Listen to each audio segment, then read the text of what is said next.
For the second straight week, the Eastern Conference USL Cup playoff stops once again in Louisville, Kentucky. Louisville City FC playing host to the Rochester Rhinos, and after a brilliant 4-0 win over the Bethlehem Steel, they are facing a much more difficult task in Bob Lilly and this Rochester side. And as we take a look at the conference bracket, obviously Swope Park recently defeating Sacramento by a score of 1-0. They have already booked their ticket to the conference finals. Tampa Bay and New York Red Bulls 2 are set to kick off parallel with this match as well. But the business at hand is here at Slugger Field. And with that, we welcome you into the booth pregame. Tyler Terrens along with former German pro Devin Kerr. And Devin, while it was a very convincing win, albeit against a very young and inexperienced Bethlehem side, much different task against Bob Lilly's crew tonight. Yeah, much more of a stingier defense in the Rochester Rhinos, a very tactically defensively minded squad that Louisville's going to take on tonight. But if anyone's got the chance to take them down, it's Louisville City and their offensive prowess. And while we always talk about the stingy defense of this Rochester side, somebody who's been brilliant up top is Johan Graf.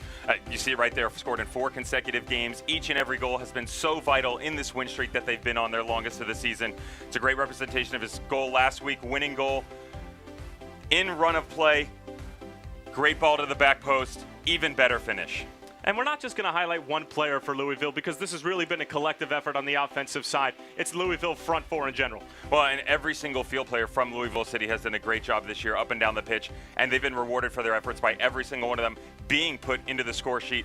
They can get up and down the pitch very fast, use the flank players, so isolated up top, set pieces, free kicks, you name it. They can all do it. They get it done on a regular basis as well. That's why they're second in the USL in goals. And for Bob Lilly and the Rochester Rhinos, the starting 11 will look like this. Not a thing has changed from last week, and they had plenty of success with it in the 2-1 win over Charlotte. And Bob Lilly has a system, and once he gets it in play, he knows exactly what he's going to do and run with it. And he's a seasoned vet. So are all these gentlemen on the field. He's ready to take his troops to battle. Watch Canardo Forbes and Wallfall in the middle to be pulling the strings. Raymond Lee, Jordan Dover getting high on the outside, trying to whip in into Graf.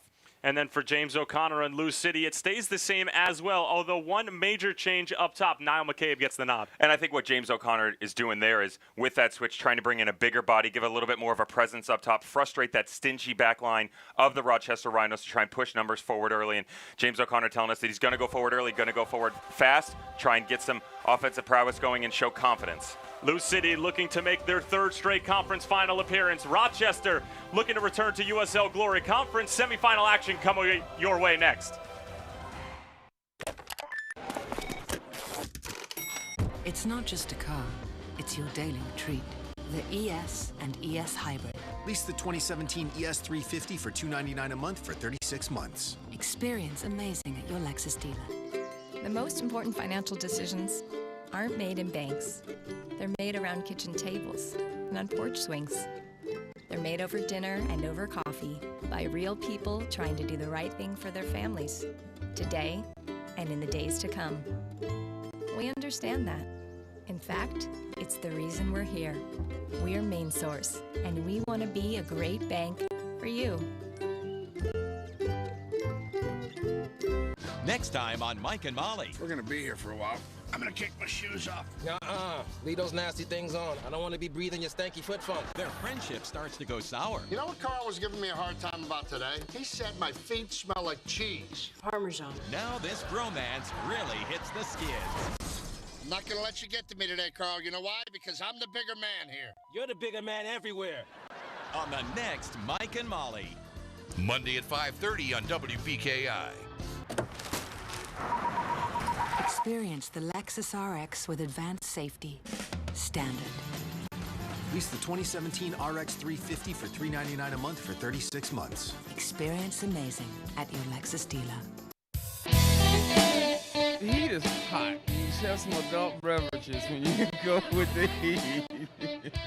We come here pretty much every Friday now. We've been here several times and we love it. Everything is fantastic, sides and all. Chicken and waffles, it's excellent. It's the best place you can get it. It's so hot, you actually get a buzz from eating this. You come get takeout that tastes like something you cook at home. That's what keeps me coming back. Crossing, headed down, it's free header for Graf, and there it is for Rochester. Johan Graf, the leading goal scorer. Brown here, Spencer! Still Canardo Forbes, it takes a nasty deflection, and it's in! It's the Freger who claims it!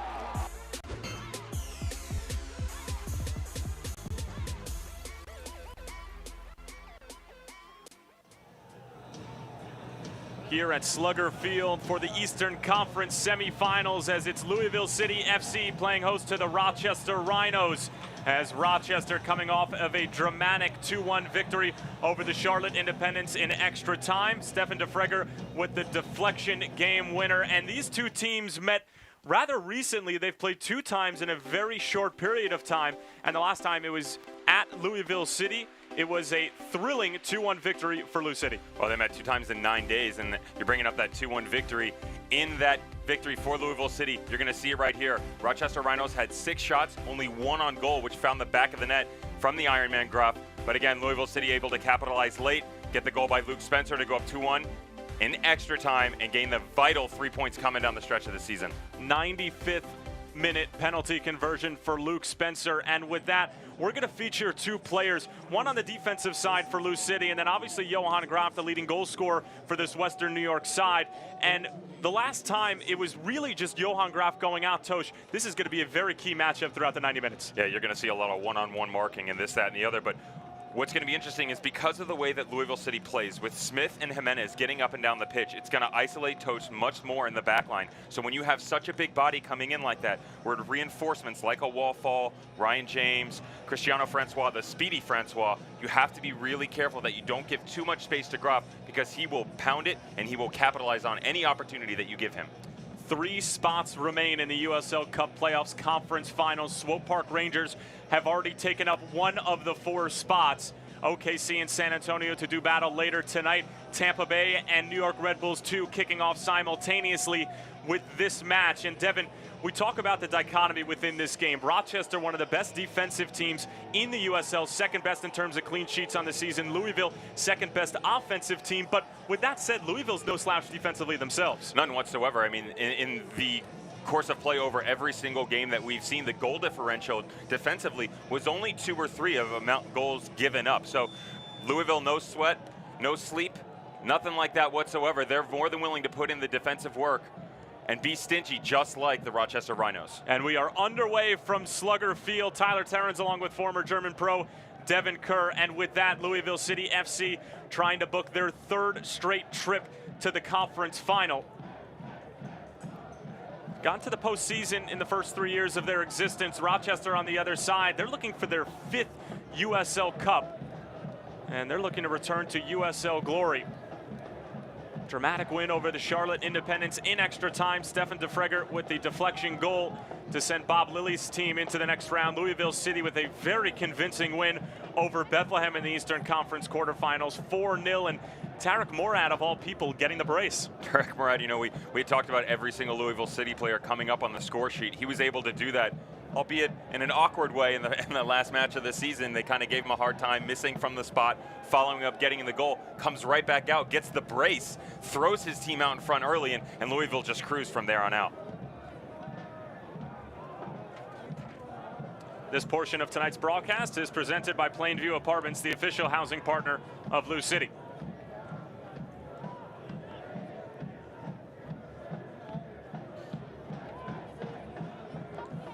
Luke Spencer trying to hold up play for Lou City, but he's offside. He had a terrific match against Rochester as well. Not only the goal, but I think that the pass he had to Brian Obi for the 4th goal of the match was seriously understated. You and I were chatting about it before the broadcast, Tyler, and such a world-class ball. And Luke Spencer, we talked about Graf being isolated. Same on the other side of the pitch. Happens to Luke Spencer a lot. Well, he'll be in one-on-one. Great with his back to goal. He recognizes all the moving pieces that are on the field, and he's able to survey everything, bring it down, make great touches here and there to allow his teammates to get in behind the back line. That's why the wing-back system is such a prevalence on this Louisville City squad. Jimenez and Smith like to get up and down the pitch, and they do a great job doing so.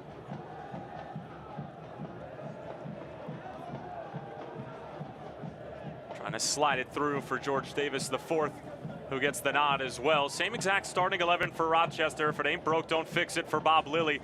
But on the other side for Louisville City, if you weren't with us during pregame, Niall McCabe, the Dublin native, getting the start for James O'Connor. He replaces Mark Anthony Kay, who started against Bethlehem.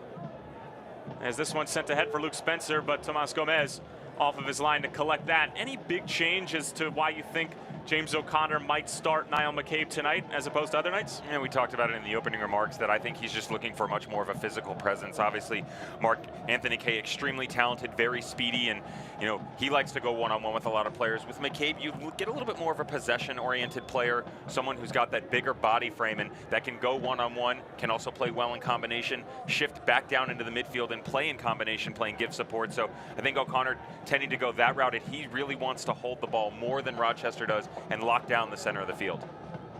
Tarek Morad took a bit of a spill, or perhaps Paco Craig. Just trying to shake it off as we'll resume play. Referee for tonight is Marcos de Oliveira, in charge of all the important decisions throughout the course of the 90 minutes and perhaps beyond.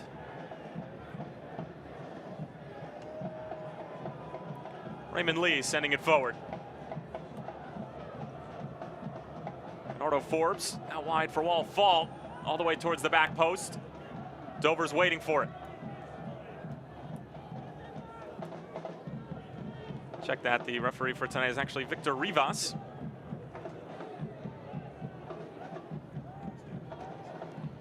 I'll tell you what, Tyler, we talked about the one-on-one with Toch and Graf up top, and I said be careful because the outside backs like to get up and it'll isolate them. Well, there was a first look at it right there. Though Graf wasn't in, you saw Jimenez trying to backtrack on the ball played across, so keep an eye on those guys going up and down. First corner of the night for Rochester. There's the diving header. It's loose in front and it's just wide. It looked like it was Graf who got the last touch and almost a very early tally and early lead for the Western New York club.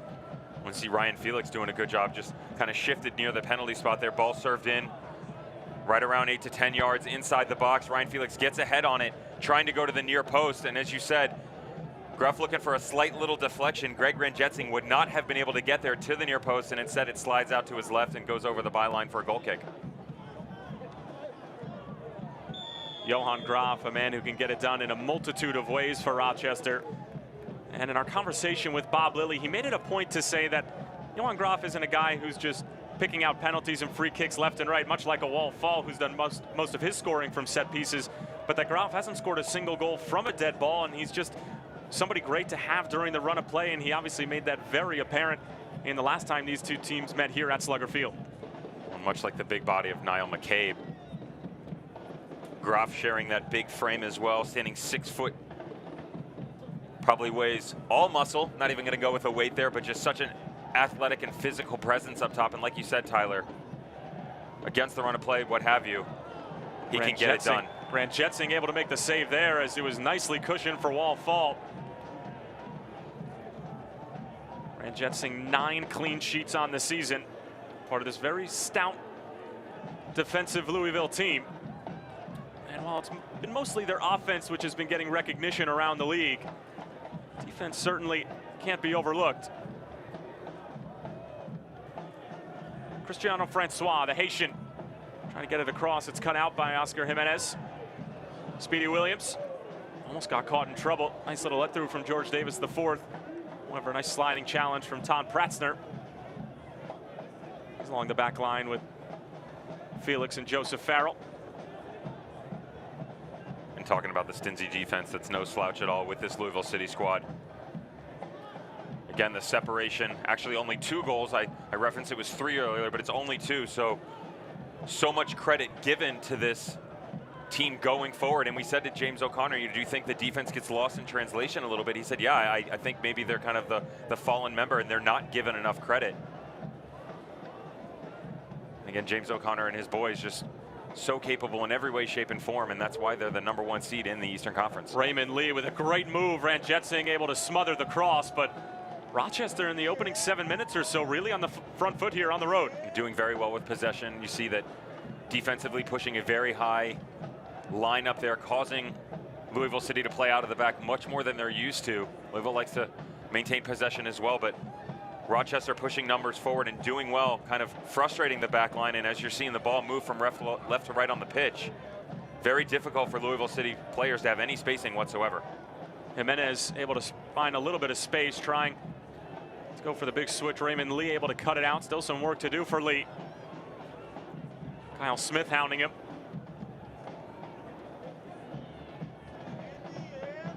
Louisville still looking for their first real spell of possession, and they might get it right here. Given away by Jimenez. Now it's Todd Pratzner.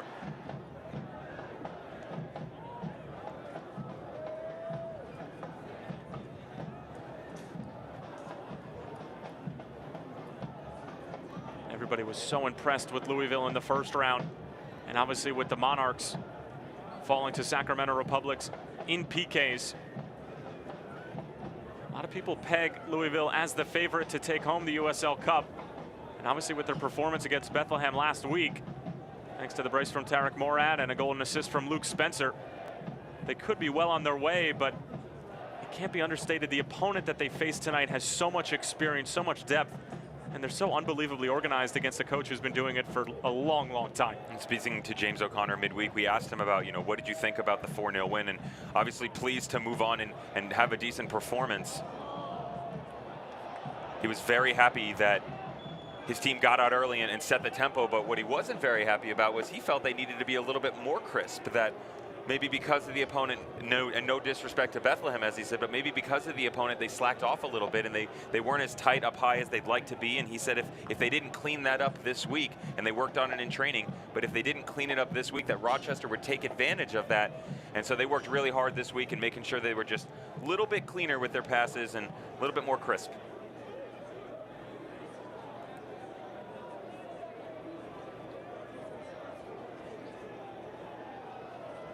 Tomas Gomez, back-to-back Golden Glove winner in the USL. .69 goals against average a year ago. Just up a couple points this year. Last 4 Golden Glove winners have come through Rochester. Brandon Miller prior to Tomas Gomez. John McCarthy before Miller.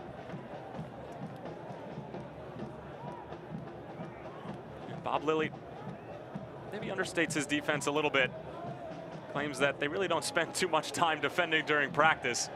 Spend about 90 to 95% of training just trying to get into the final third, being creative, working on different patterns and such. And it's hard to believe that a side who doesn't spend all that much time defending was second in the USL in clean sheets this year. Well, I think we can probably all agree that's a little bit of a load of baloney. And we asked James O'Connor about that and said, hey, Lilly told us that he spends this amount of time and this percentage and yada, yada, yada. And he kind of just gave a nice little grin. He said, if that's what Bob wants to say, then hey, you know what? Give it to him. He's a master coach. He should probably be at Barcelona.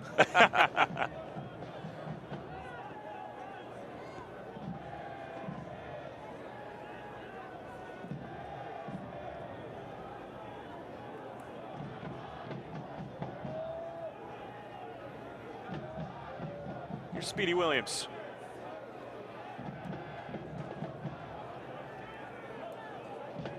Williams just one playoff appearance with New York Red Bulls 2 a year ago on their way to the 2016 USL Cup. Back-to-back starts here in 2017 in the postseason. Ryan Felix up for the header. Louisville with a good job in tight quarters over on the far side of Slugger Field. Now here's Oscar Jimenez in space. Jimenez tripped up about 25 yards away on the left-hand side, and it will be a free kick for Lou City, their first dangerous set-piece opportunity of the night. And on that, you wonder if Oscar Jimenez is going to jump on that. Again, Louisville City doing a good job, like you said, Tyler, in the tight quarters, moving the ball up the pitch, and Jimenez just going one-on-one there with Jordan Dover. Dover taking him to ground, and tell you what, if you're Rochester, you don't want to give up a mistake like that, but credit to Louisville City. They were patient, much smarter, much more crisp in their passes, and the 1 and 2 touches instead of the 3 and 4 have enabled them to work down the pitch and give them an opportunity. Jimenez and Del Piccolo deciding who's going to be on top of it. Tomas Gomez organizing his wall. It's about 25 yards out, near left-hand side. It's teed up beautifully for the righty Jimenez. It will be Jimenez. He just curls it in. Not a bad ball, but Gomez is there.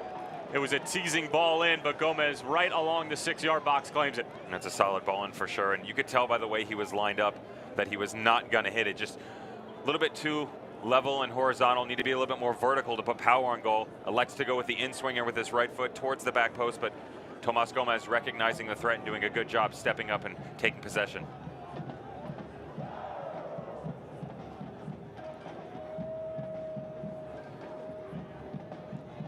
It's the weather in Louisville, Kentucky. It's up 40 degrees in late October. Feels like 34, a little bit of wind blowing in from the northwest.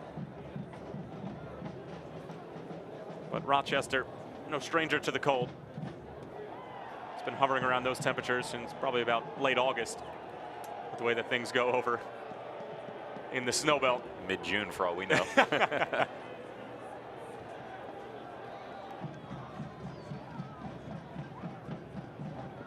Rochester on the move once more. Another ball sent in. Groff looking for Ranjitsingh, couldn't decide whether to catch it or clear it away. And the result is a corner for Rochester, but plenty of miscommunication at the back for Louisville. I'm not really sure what Greg Ranjitsingh was doing there. Again, we talked about Groff and that big presence. Nice ball played into him. Flicks it onto the corner. And you've got the boys on the left. You've got, Ryan James, Raymond Lee all trying to get in there. And again, Ranjitsingh comes out. He needs to get his hands on that ball and go for the punch or make a save, but don't let it drop in your box like that. Second corner of the night for Rochester. Canardo Forbes on top of it. Will be an in-swinger. Big looping ball. Falk couldn't get there. And it will be a foul against Rochester coming out the other way. Even off the foul, you saw Paco Craig doing a good job. Using his height to his advantage, standing at 6'2", just saw the ball swinging in like you mentioned, and just did a good job getting up. Nice header right to the end line. And a solid clearance. This time a foul against Louisville. Almost 15 minutes in here at Slugger Field. A couple of chances here and there for Rochester. Louisville haven't really found their rhythm quite yet.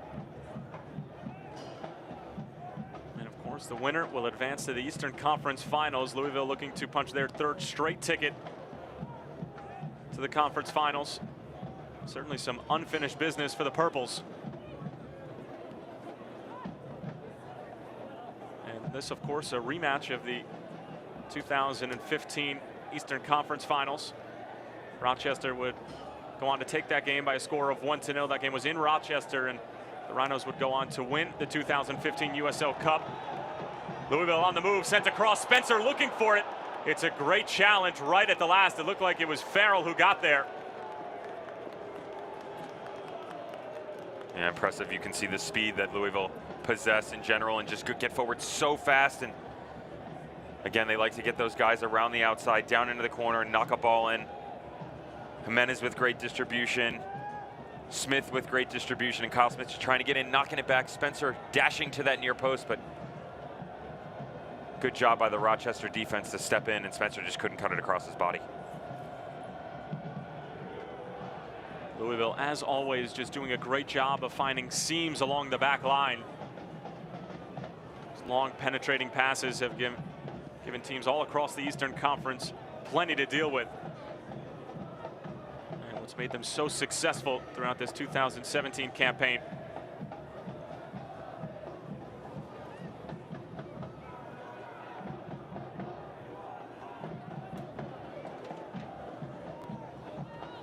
This portion of tonight's broadcast is presented by the official partner, Sullivan University.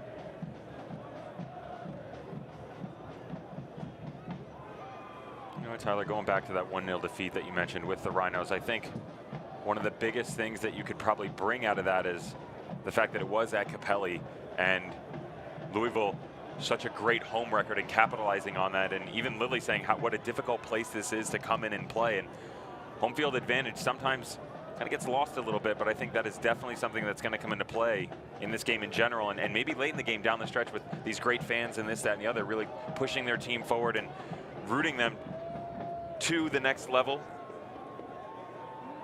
Well, Slugger Field is their home right now, but it won't be in the near future, as the Louisville Council Committee voting for a new stadium for the Purples, soccer specific. We'll see 10,000. Hopefully it'll be completed around 2020, early Early ball sent in as Tosh brings it down. But it's great news for such a great soccer city as Rochester pick it up in the form of Canardo Forbes through the first defender, Kyle Smith. Speedy Williams coming over, Raymond Lee still providing pressure. And then eventually cleared away by Kyle Smith. And Rochester just continue to use that high press to make life difficult for Louisville, who are always very good when they have time on the ball. And Bob Lilly, I'm sure during training this entire week, just making sure they didn't have a lot of time. And that's exactly what we've seen throughout the first 18 minutes. And in order for Louisville to be successful, if Rochester is going to continue down this road, they just need to play a little bit quicker. We talked about the crispness that James O'Connor wanted from his squad. You're seeing it right now. They're taking that one extra touch, that one extra turn, the one extra thought process, and that enables Rochester to step in and close players down much faster.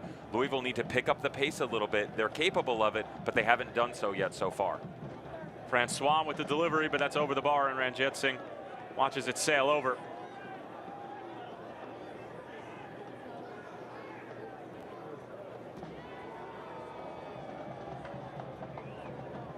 Francois missed a large chunk of the season due to an eye injury that required 2 surgeries. But somebody that Bob Lilly thinks that this side has really been missing for the past couple of years, just an out-and-out winger who's not afraid to take on defenders 1v1, break them down with individual skill, and then deliver quality service. And what a compliment he's been to them with that speed that he possesses. Again, whether it's outside or on the inside, Graf does a great job holding the ball off. Francois moving down into the channel. Fallen Forbes able to recognize exactly what's going on, and haven't really seen much of the speed from Francois early on, and credit to the Louisville backline for able to keep him at bay. Francois was out from April 30th all the way until August 8th. Better look at Greg Ranjitsingh there. Trinidad and Tobago national, and somebody who James O'Connor thinks is destined for the next level at the MLS. He's done such a terrific job, such a great shot stopper, as well as a number of other things that a goalkeeper needs to possess. As Louisville give away possession yet again. Forbes taken down right along midfield. That'll be a free kick the other way for the Rhinos. And I think that the game really in the first 20 minutes has gone exactly how Rochester would like it to. It's sort of a street fight in the middle third of the field, and then they're causing all sorts of problems and wreaking havoc with their pressure in Louisville's defensive third. For sure, although when they get into the final third, except for the one chance by Graf on the deflection, you haven't really seen a boatload of opportunity. Again, doing a good job pushing numbers forward, but Louisville keeping them down so far. And again, on the Louisville side of the ball, need to keep an eye on exactly what Rochester's doing, because things are not going their way, and you don't want it to spiral out of control. Use this environment and theater, if you will, to your advantage. And like you're seeing right now, nice one-touch passing, 1-2 in and out of space, change of pace, change of direction. That's what they need to continuously do, because even though Rochester's playing high, they're not really pressing very hard. They're just playing high up on the pitch. So easy to get in and out of the channels if you play quick enough. George Davis IV finding Speedy Williams. Jimenez trying that patented early delivery. 6 assists on the season for Oscar Jimenez. Gomez will clear it away. Williams, however, bringing it down.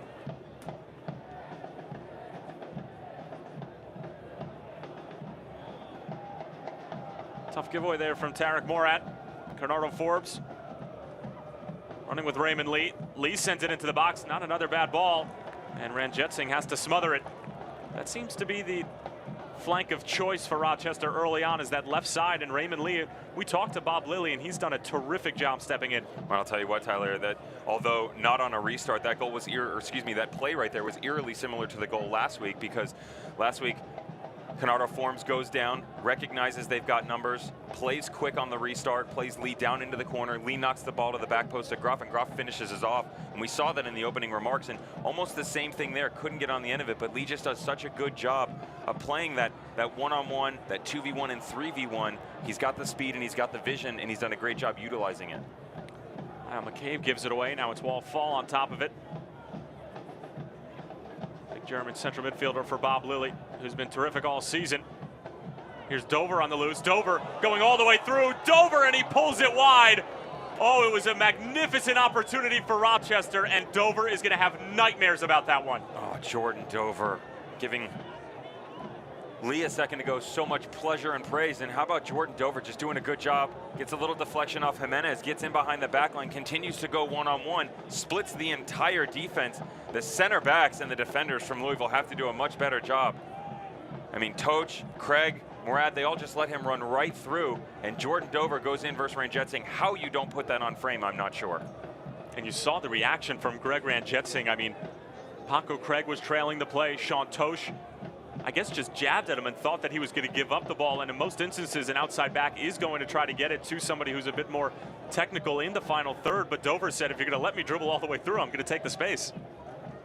Yeah, and Dover's going to be really upset with himself. Like we said, not able to put it on frame whatsoever. And what's crazy, I mean, he should have taken the shot, obviously, and he has the skills to do so, but he had Groff right next to him, too. Not that he needed to play the ball off, but I'm not really sure how you miss from there. But Ranjitsingh needs to have a few words with his boys in the back, because that was just way too much space. You cannot give up that much space to these guys, because they are too talented. They'll make you pay for it.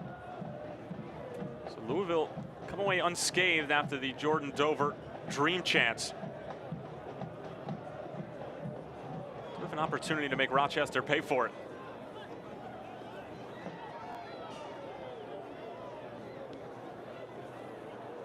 Dangerous ball there from Williams. Had to be cleared away by Morad, and it will be a foul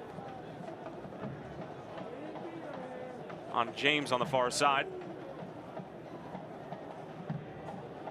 Really get to see Oscar Jimenez get into the game as well, and obviously on the scouting report for Louisville, it's going to be don't give that man time and space, and Rochester have closed him down and not allowed him to pick out people with that great vision he's been using all season. And what they need to do is, Jimenez is such a prolific figure in this offense.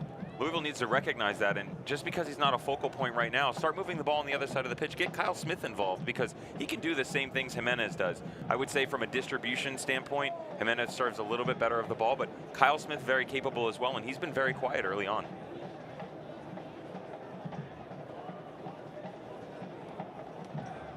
Here's Toch finding Del Piccolo. McCabe can't hang on to it.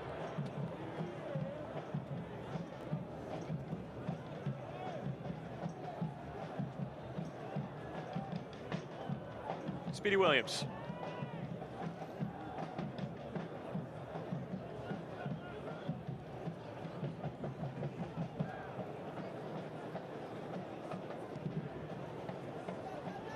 Big ball over the top. Luke Spencer trying to get there, but Gomez just sees it out of bounds. And you can see how far up the Rochester wingbacks are pushing forward. And obviously with the three-back system that both teams are playing, that's what you want to try to get involved, is those outside backs just pressing up and making life difficult. And it seems like Rochester's just getting the better of Louisville in that regard.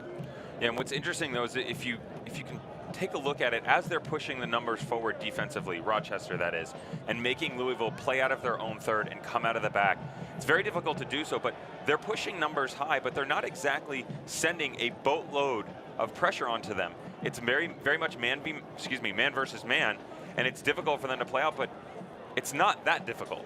Someone's going to have to beat someone one-on-one eventually, or you're going to have much better spacing, just drop off a little bit, play a quick little 1-2, whatever you do to beat your man. But you can't just continue to knock these long balls down the pitch and expect Spencer to run into it and this, that, and the other. The Rhinos will eat that up all day long. Roth takes a slip on the turf here at Slugger Field.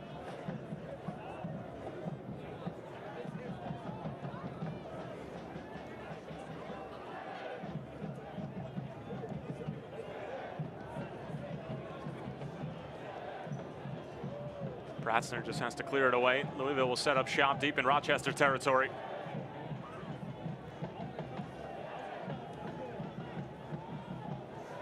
Del Piccolo in some space.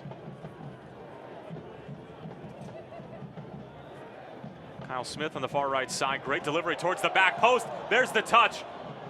It was blocked away by Pratzner. Jordan Dover got caught. Oscar Jimenez with good pressure. Davis just trying to sneak in on the back post there. Trying to get a little deflection back across to Spencer, but again, Rochester stays tight-knit defensively and able to knock that one out. And right on cue, we talked about Oscar Jimenez's delivery and how Kyle Smith needs to get involved, and it was A terrific ball from Smith. Now here's Francois on the move. Jordan Dover.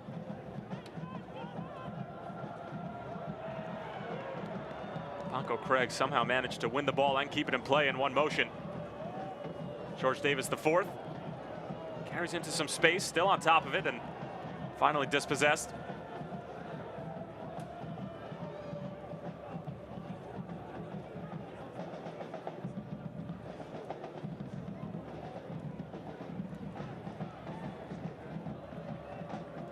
And we're getting word now that in the other conference semifinal, Tampa Bay has taken the lead by way of Georgi Ristov. 26-minute goal for the Rowdies at Al Lang. And the Tampa Bay Rowdies in their first season in the United Soccer League, certainly enjoying a fine postseason campaign. How about New York Red Bulls too, just getting to this point, thrashing the Charleston Battery in the first round. I don't think anybody saw that coming. No, they threw me under the bus with my bracket. I had the Battery going all the way, and unfortunately they put that fire out real quick, but not surprised to see Hristov on the score sheet so early on, and that veteran Tampa Bay squad. Both of our brackets were busted. I had Phoenix winning it all. Aren't we just two peas in a pod? Shows you how much we know.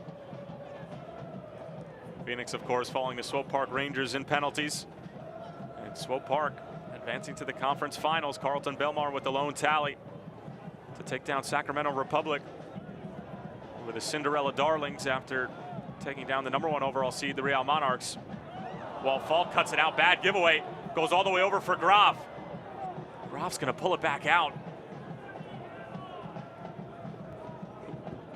Louisville just looking out of sorts at the back right now. Rochester have yet to take advantage as we approach the half-hour mark. Raymond Lee just trying to twist and turn around Kyle Smith. Somehow gets the delivery away. But it's cut out by Morad, who just thumps it out of bounds. And it'll remain Rochester ball in Louisville territory. I was impressed by Fall stepping up into the middle there and how he slid that ball in. Again, terrible spacing by Louisville in their back line. They really got to get that together and lock them down. Fall able to cause the turnover, slides into Graf. I was surprised Graf pulled it back. He had the opportunity, could have taken a little touch inside and gone for the far post, electing to start over. And Francois trying to elevate. Jordan Dover. Fall, the return for Dover. Giving chase on the near corner. Dover able to keep it in play, but Jimenez with some good work. George Davis the fourth just flicks it out of bounds. It'll be another Rochester throw-in.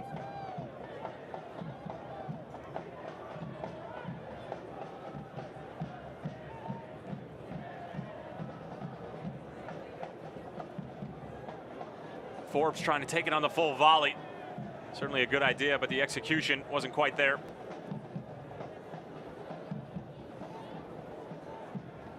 It's politely put. James with a good step. Fall. German somehow keeps it, finding the feet of Conrado Forbes. Through for Graf. Back out line for Lee. Lee towards the back post. Gets all the way through. Dover waiting for it, but the flag is up. It'll be a free kick for Louisville going the other way, and a little more than half an hour through here at Slugger Field. Devin, are we surprised so far? I'm extremely surprised. I'm extremely impressed by Rochester, I'll tell you that much. Rochester, again, doing a good job pushing numbers up high, causing Louisville to try and play out of the back, haven't been able to do so. Louisville frustrated, getting out of their game. No overlapping runs from the outside backs. Again, we talked about Jimenez being ineffective so far. Smith not really being introduced into that offense going forward. I think Louisville needs to do more of that, but I mean, you got to give credit to the Rhinos for keeping Louisville and this offense. Forget the score sheet, off the stat sheet, we'll even say, because they can't retain any possession for the most part. And what you're seeing right now, going right to left in their own defensive third, is basically what they've been forced to do for the majority of the first half. Third time these teams have met this season. 0-0 draw at Rochester, and obviously the 2-1 victory for Louisville. Francois into the box. Ranjitsingh will handle that cleanly. Bob Lilly talked about the familiarity with these two teams. Does that play into this a little bit, just with the fact that Rochester has been able to neutralize Louisville's main source of attack so well so far? I think what you've seen is some tactical changes from Lilly. They don't always play this high defensively and try and push numbers to stifle them coming out of the back, and it's definitely frustrated Louisville. Now Louisville needs to make the adjustment. You've seen over the course of 33 minutes, Rochester's going to play high, and they're going to make you go one-on-one and make you beat a man in order to progress your attack forward. But the writing's on the wall. Now you just got to figure out a way to do it. Someone's got to step up and make a play.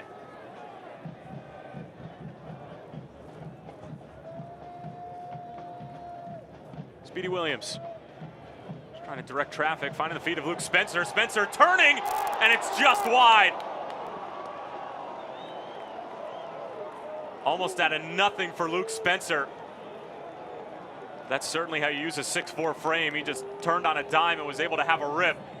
Just inches wide, still remains 0-0. And we talked about the great vision of Luke Spencer and able to play in combination with the players. Decides to go one-on-one that time. What a great job bringing it down. Ball played in from the right side of the pitch this time.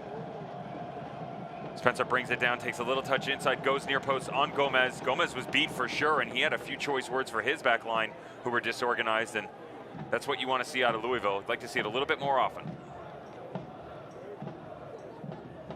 Raymond Lee moving forward.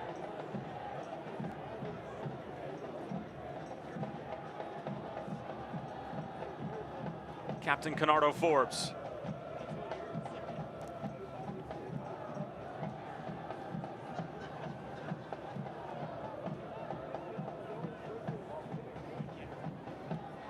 Forbes again, puts it on frame. Not a bad effort from the captain. Just over the bar, and both teams seeing the game open up just a little bit more here in the 35th minute. A little bit more creativity involved and trying to move the pieces around the pitch a little bit better. You're going to get another look at Canardo Forbes here. Just takes one little touch, look up, sees Renjetsing off his line and shifted to the back post. Tries to go near, but Renjetsing had it covered.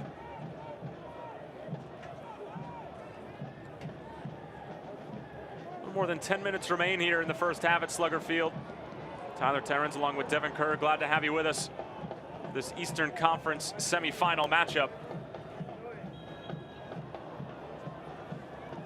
And of course we welcome our SiriusXM listeners as well.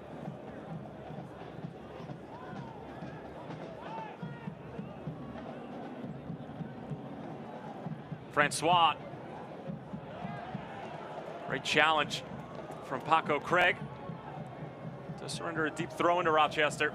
Yeah, but very well done by Paco Craig. We talked about the speed of Cristiano Francois, and he tried to put it on display there, but Craig doing a good job shifting over and getting into that one-on-one tackle. And very well done on that 50-50 ball. Wallfall got tangled up with Kyle Smith there.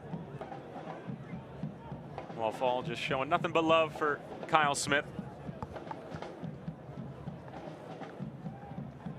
Neither keeper has been worked too hard early on. There's been chances for Rochester and chances for Louisville, but neither of these two terrific keepers have really been put to the test just yet. I think the most efforts we've seen out of them is with their mouths and yelling at the back line because they've been so frustrated with the opportunities that have been given up. Forbes with a great touch through Kyle Smith. Still Canardo Forbes. Jordan forward, getting forward. Jordan Dover, rather. Good sliding challenge to cut out the move for Rochester. Francois keeps it in play. That was very well done by Jimenez as the ball is shifting from the left side of the pitch all the way to the right. And Forbes trying to slide it in to Dover, coming around, and Jimenez just going to ground, making a nice tackle. Good save there. Fall, looking for an option. Has to go negative.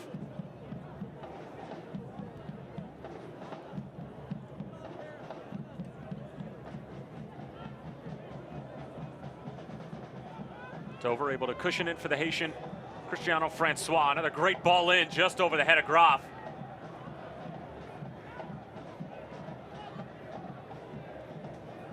Pratzner.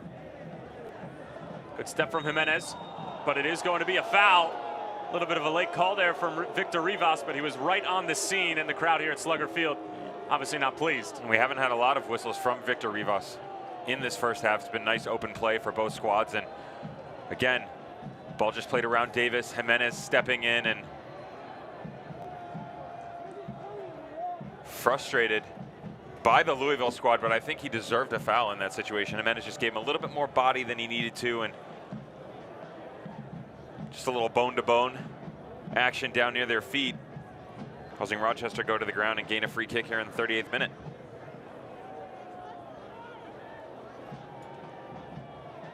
And if you're Louisville, you got to be careful here because Canardo forms such a great distributor of the ball from set pieces, and watch for Graf and the big tall frame of Wall fall. In swinging ball to the back post, Louisville's got to have some tight marking. Forbes on top of it. All the way towards the back post. Not a terrible idea as the return header is met by Luke Spencer. It's another very high arcing delivery we've seen from Canardo Forbes. It was a little bit confusing for Renjetsing as well. Kind of took 1-2 steps and then decided to backtrack, getting back on his line, and that gave Rochester an opportunity to head the ball back across the box. Much better marking from Louisville, though. This ball cleared away by Tosh.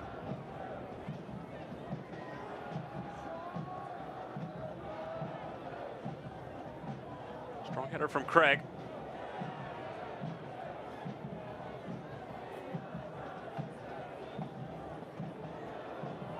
Finds Luke Spencer. He's able to hold off Pratzner for the moment. Now it's Rochester coming the other way. Francois working on Speedy Williams. Oscar Jimenez coming back for defensive support.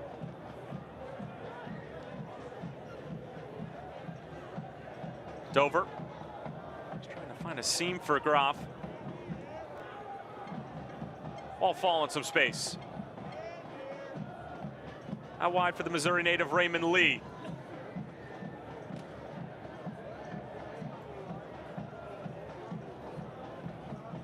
Fall through for Forbes. Takes a deflection and over the bar. It'll be a corner for Rochester, who just continue to put the clamps down and give this Louisville back line a lot to handle. Well, not only is Rochester doing a good job defensively in that defensive third for Louisville, they're also causing Louisville to make a lot of unnecessary mistakes. You saw a second ago, ball headed down, and Kyle Smith, instead of clearing the ball all the way down the pitch or pushing it to the side, he just gives it right back to Rochester to enable them to continue to push numbers forward and gain all these opportunities. Raymond Lee puts it on frame. Great save from Renjetsing. Cleared away, but only as far as Canardo Forbes back into the box. And this one over the bar. And Renjetsing, his number called for the first time tonight, and he answers the call. And that's a phenomenal save by Greg Renjetsing. Again, Rochester balls up high in the pitch, moves around a little bit, electing to go to goal, and Renjetsing in NASCAR-like traffic, doing a good job with his vision, able to navigate in and out of traffic to make such a good save. As you see, they go quick from the corner, ball played in and just struck to the near post. Renjetsing goes to ground. Great save by Greg.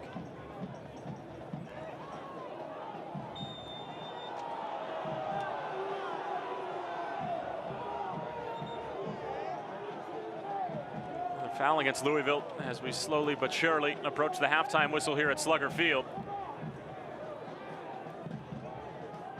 And Victor Rivas is going to have a few words with Paco Craig, as that's his second or third offense of the night, and he's going to explain the ABCs before he ends up in the book and gets a yellow card here. Louisville's got to be careful. Starting to give up a couple more fouls here, letting Rochester slide back into the game. They had done well pushing numbers forward, but the Rhinos counter-punching for sure. A frustrating half for Louisville. Just haven't had the time and space that they're used to.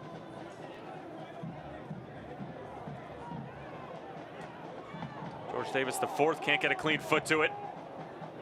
Canardo Forbes once again cutting up Oscar Jimenez. Forbes with another great move into the box. There's the volley from James, and that's wide, but how about the footwork from Canardo Forbes just cutting up the Louisville defense? Yeah, fancy pants Canardo Forbes with his quick little footwork there, and such a technical player, and we talked about his great vision and what he can do from set pieces. How about there, just going one-on-one, schools Oscar Jimenez with his left foot, then cuts it back again and just makes George Davis go to ground, looking a little bit silly. Ball played into the box. But again, good job by Louisville, although giving up the possession to Forbes on the side. Great job of staying composed, so when the ball does come into play, they're able to push the ball back outside and deflect it.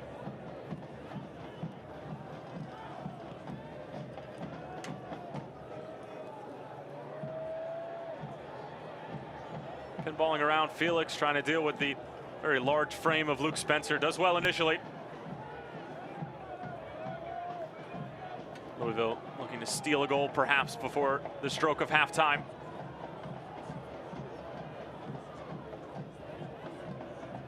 Morat. Speedy Williams closed down quickly by Raymond Lee.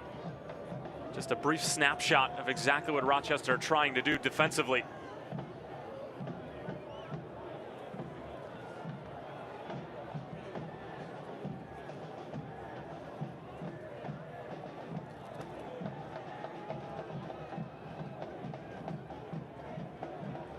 Williams comes away with it.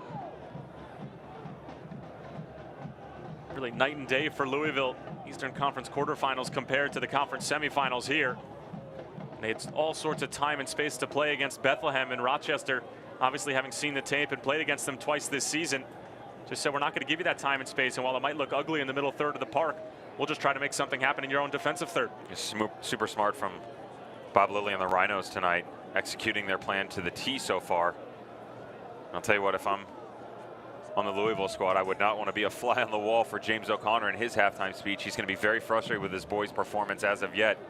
But again, that being said, as poor of a performance as it has been, we're in the 44th minute. It's still 0-0. So there's got to be a little bit of a silver lining for Louisville so far. Did have that one great chance from Luke Spencer. Really just a solo individual effort as he received the ball about 18 yards away, turned on a dime and had a shot. But other than that, just haven't had the ball all that much. And when they do, Rochester closed them down quickly, are able to create a turnover. And then they're out the other way. Getting word now that we're going to have 1 minute of stoppage time added on to the 45.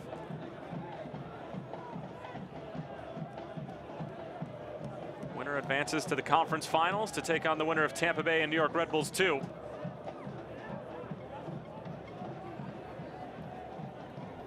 For Louisville, it'll be their third straight trip.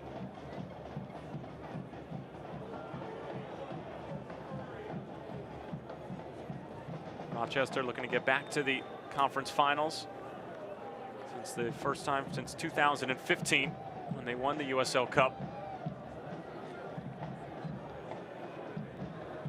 Rochester 21 postseason appearances in their 22 years of existence. A staple for success in the United Soccer League.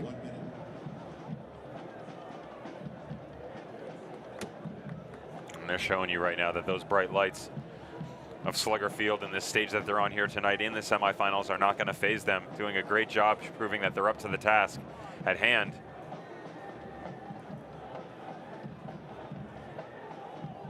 Fall dancing a little bit.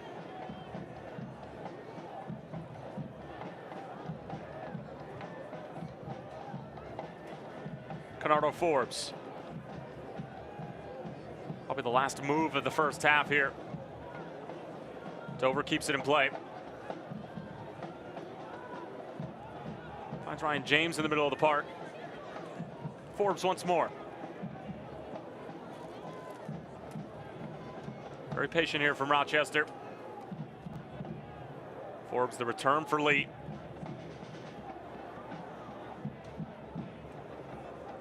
Fall into the box. Francois will pick it up in the 18. Francois has his cross nodded away by Paco Craig, and for Victor Rivas, that's enough for the first half here at Slugger Field. 0-0 between Rochester and Louisville. Jordan Dover went down right on the last play, and a little bit of blood coming from the Canadian. But thankfully for him, it is halftime.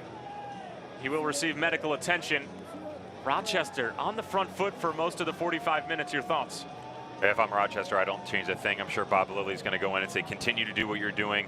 We're having success. Let's just try and put something in the back of the net, hopefully early on in the start of the second half. Louisville has got to get back to basics. They are all over the pitch. James O'Connor has got to get his boys organized, tighten up in the back, better communication, and they need to make the most of their opportunities because they're not going to get many. 0-0 at the half between Rochester and Louisville in the Eastern Conference semifinals. Chances for Rochester, not too many for Louisville. We'll be back in just a few moments with the halftime show. Driving. Many brackets have been busted following the first round of the 2017 USL Cup playoffs, as 3 top seeds fell during opening weekend, including 2 2017 record-setting teams. Friday night saw the number 8 seed Sacramento Republic FC take down the 2017 regular season champs, number 1 seed in the West, Real Monarchs SLC. After a scoreless first half, a 49th-minute goal from Luis Espinal silenced the crowd at Rio Tinto Stadium. But in the waning minutes of the game, Max Lakoecki was pulled down in the box, leading to a penalty kick for the Monarchs, with Chandler Hoffman finishing to pull the game even. 2 scoreless overtime periods took the game to penalty kicks. With a strong performance from goalkeeper Evan Newton, Sacramento Republic FC completed the upset over Real Monarchs SLC, taking the game 3-1 in penalty kicks. The lone upset in the Eastern Conference occurred by a large margin. The number 7 seed New York Red Bulls 2 shut out the number 2 seed Charleston Battery 4-0. The reigning USL Cup champs Red Bulls 2 outshot the Battery 15-12. The number 6 seed Oklahoma City Energy FC completed the third and final upset of the weekend when they took down the number 3 seed Reno 1868 FC. Vucic Vucic smashed home the game winner in the 41st minute. Behind an impressive performance in goal from CJ Cochran, Energy FC were able to shut out the league's record-setting top offense. The field continues to narrow, and the playoffs continue to remind us how anything can happen when the stakes are raised. For USL Network, I'm Morgan Conklin. .org. Scoreless at the half between Louisville and Rochester here at Slugger Field. A brisk evening here in Louisville, Kentucky, and 0-0 is the score between the Purples and the club from Western New York, as Bob Lilly's side and James O'Connor's side both failed to find the back of the net. And we welcome you inside the booth here at halftime. Tyler Terrens along with former German pro Devin Kerr. And Devin, it was really Rochester who had the majority of chances, the majority of the ball in the first 45 minutes. Yeah, very frustrating for the Louisville City squad. And, you know, we talked about their offense and everything that they can do going forward. Couldn't execute to any of it. Credit to Rochester Rhinos. They stepped up and they're executing very well. And now a look at some of the best moments from the first half, and most of them, of course, for Rochester. A number of corners, but early on it was Johan Graf almost getting the first one. Yeah, and we talked about Graf in that big frame, and nice ball played in. You see Farrell coming down to the back and just a nice little deflection into Graf, but not able to capitalize, and Ranjetsing would have been beat on the near post for sure. And then this was a huge opportunity. Jordan Dover just waltzes through, and Ranjetsing, furious with his back line as Dover couldn't finish off the chance. Well, and there was just so much space left open, and Ranjetsing having so many different words. Very fortunate that Dover did not get that on frame, but again, the back line becoming very exposed in the opening moments of this first half. And then this was almost a big moment. Luke Spencer turning nothing into something, almost, but just could not get that shot to go. Gomez seeing it go past the near post. Yeah, Luke Spencer really is a visionary, and he did such a good job turning on a dime and going near post, and definitely had Gomez beat, but unfortunately takes a little deflection and goes out for a goal kick. And then Ranjetsing would make his first save of the game by way of a shot from Canardo Forbes, and that would do it for the first half here at Slugger Field, as the fans really have had much to cheer about here in Kentucky. And we'll take a look at the halftime stats, and as you can see, not many shots on target for either side. A couple for Rochester, but nothing that's really troubled Greg Ranjetsing. 57% possession for Louisville, but the majority of that has to be in their own defensive third. I was just going to say, out of that 57%, it's probably got to be about 90% that's been in the defensive third. The Rhinos playing such a high line of defense, playing so deep into their own third, and you know what, Louisville's just got to figure out how to, we talked about, get back to basics and start to beat someone, go one-on-one, get into the channels, do something, because the Rhinos have their number now for sure. Well, at this pace, we're headed to extra time. We're hoping for a goal in the second half between Louisville and Rochester. Second half kickoff coming when we come back after the break. Approaching second half kickoff here at Slugger Field in Louisville, Kentucky. Lou City and Rochester Rhinos all knotted up at 0-0.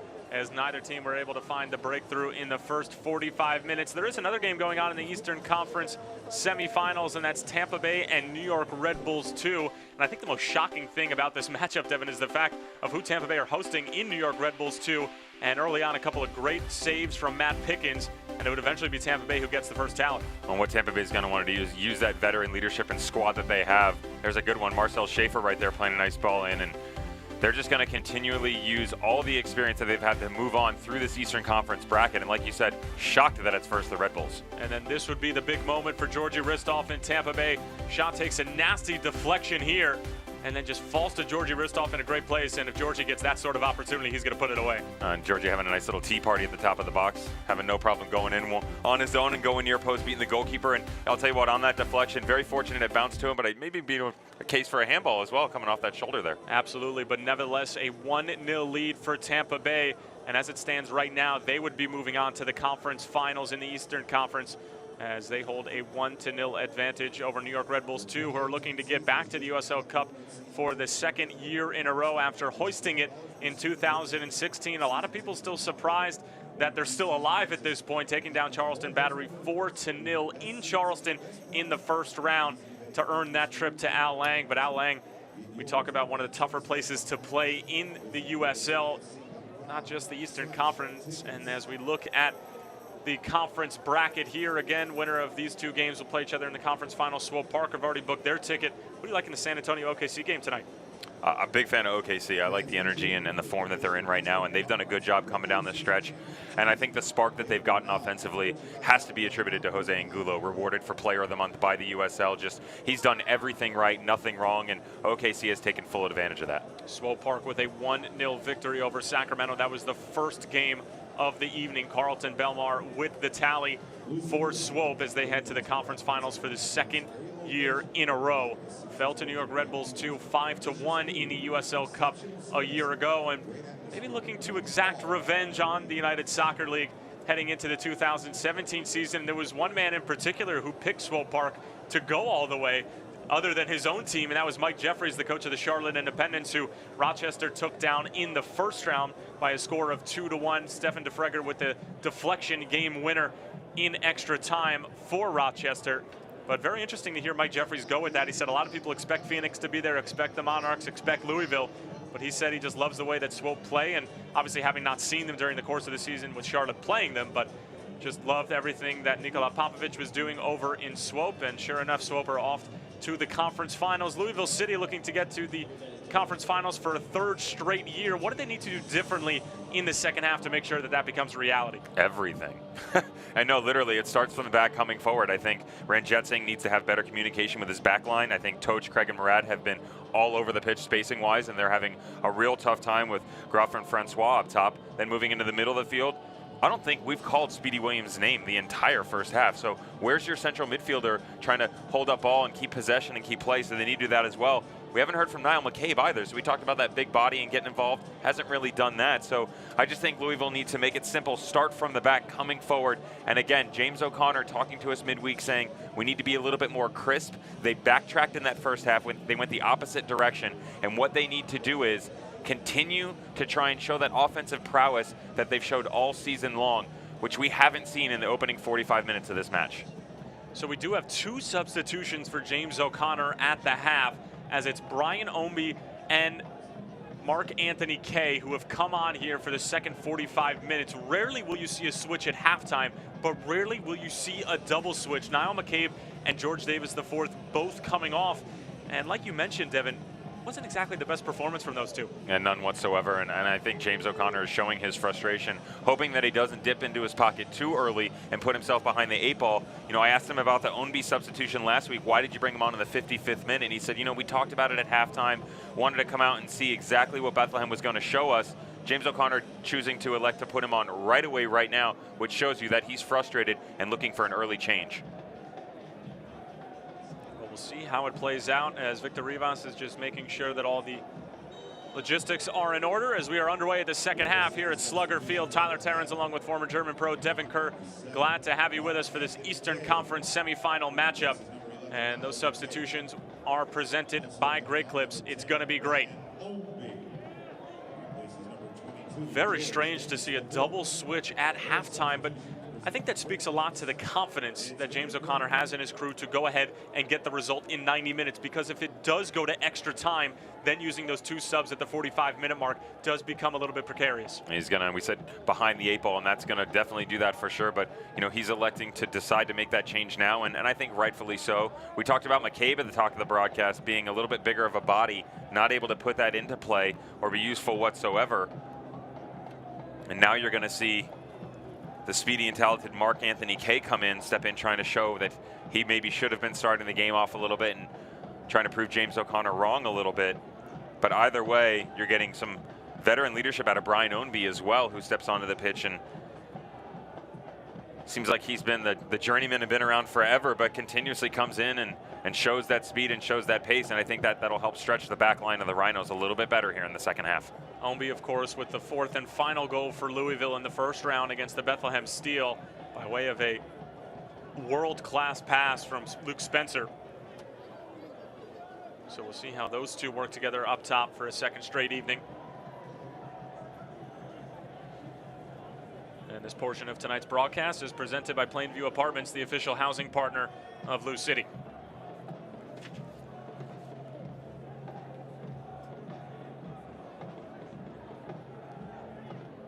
Two shots on target for Rochester in the first half, none for Louisville, as the Golden Glove winner in 2017, Tomas Gomez, was not challenged in the first half. Greg Ranjetsing really just only had to make the 1 save on the Canardo Forbes attempt. I'll tell you what, Tyler, speaking with Bob Lilly midweek, he said for the Rhiners what they needed to do to be successful in this match was, and I quote, "We need to come out, start fast, announce our presence, and take the game to them." I think Louisville City needs to heed those words a little bit, come out in the second half and give them a little bit of taste of their own medicine. Fall trying the big ball over to Francois on the far right side. It's cut out by Louisville, who are moving from left to right in the second half. Rochester moving from right to left. A warm welcome to our Sirius XM listeners as well, as Oscar Jimenez can't keep that ball in play, and a goal kick for Rochester. Advancing to the Eastern Conference Finals. Tampa Bay Rowdies still with a 1-0 lead over New York Red Bulls 2 last time we checked. And we'll keep you updated on that game as well.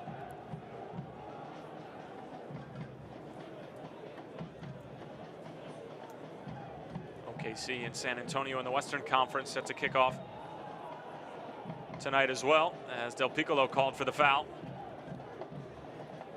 James O'Connor looking a bit perplexed on the touchline. Del Piccolo trying to make his case to the referee, Victor Rivas.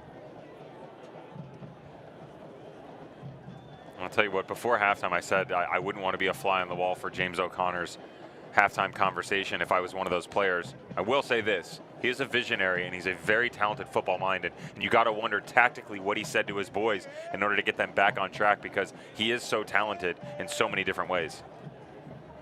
See Jordan Dover back out onto the field for Rochester, as he took a nasty hit right at the end of the first half and was bleeding all over Slugger Field, as this is an early ball sent in. Louisville able to clear it away for the moment. Raymond Lee cuts it out. Mark Anthony Kay applying the pressure.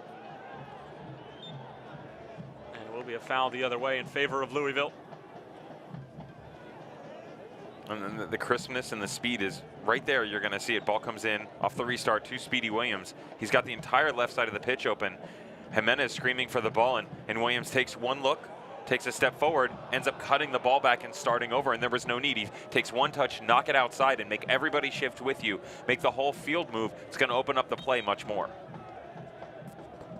This is also the first time this season we've really seen an antsy and a frustrated crowd here at Slugger Field. You could hear the moans and groans with every giveaway, with every turnover, whether it be in the middle of the park or in their own defensive third. And when the fans start to get a little anxious and restless as well, that's when you know that the performance and the level just needs to be elevated. And I think right off the bat here in the second half, we're seeing a little bit more of that. Obviously just 4 minutes in, and both teams just trying to feel each other out here at the start of the second half. And you have to imagine that Bob Lilly was expecting a big change from Lou City coming into the second half. Yeah, 100%. I think you're going to see in the next 5 or 10 minutes, if anything tactically is going to shift drastically for Louisville. Obviously, we've seen the personnel changes, but nothing really different so far. Again, lacking a little bit of creativity going forward. I think they need to be a little bit more direct and just make some better decisions, positive, push forward. You know, you don't need to always be so lateral and defensive minded, because that's giving Rochester the opportunity to continuously move up the pitch and play that high line on the defensive side of the ball. James gives it away. Now it's Kyle Smith.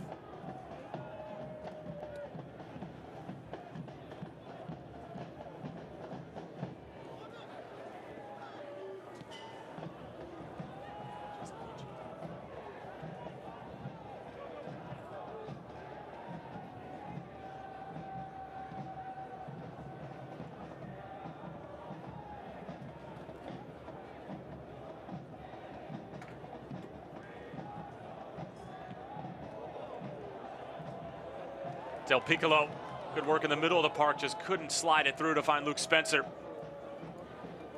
Here's Forbes. Wall fall. So casual with the way he goes about things, but when you're down there on the field, it's much quicker and things are happening a lot faster. As Jordan Dover goes down, another foul called against Louisville. And a yellow card issued as well. So the first booking of the night for Victor Rivas. You can see the wrap there on Jordan Dover. Weren't able to see exactly what happened at the end of the first half, but so he caught a little gash and was having a little blood expelled from his head there, and you see a nasty little challenge on Jordan Dover coming in as Del Piccolo tries to argue with Victor Rivas. You're going to get another look at it here as just a little ball laid in, touched outside, and Jordan Dover stepping in, and Jimenez just dragging his foot a little bit. Not really sure that necessarily should have been a yellow card in my opinion, but a nasty little tackle nonetheless. So Jimenez shown mustard here in the 52nd minute. First booking of the night. And another free kick for Rochester in Louisville territory on the far right side of Slugger Field.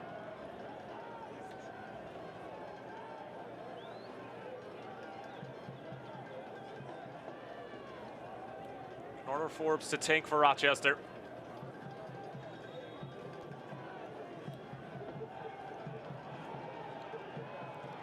Forbes directing traffic to some of the bigger bodies on the back post, just telling them to cut inside. Just go right across the face of Ranjit Singh. Forbes all the way towards the back post. Ranjit Singh couldn't get a fist to it. Goes all the way through for James. He has it in the near left corner. Back out for Felix. Raymond Lee. Cristiano Francois in the middle of the park. Back for Forbes. First time across, wasn't a bad effort. Partial clearance from Speedy Williams. Dover into the box, cut out initially. And it's these partial clearances from Louisville which are really starting to hurt them. They only go as far as the Rochester back line, and then it's just sort of a recycle for the Rhinos.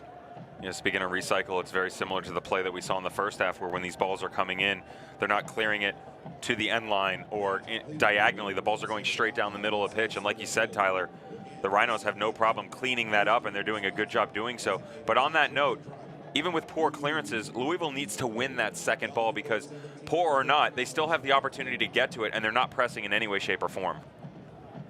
Farrell had Cristiano Francois in plenty of space, but just couldn't get his footing right. Here's Omby, encouraging Smith forward. Back for Omby. Felix arrived plenty late.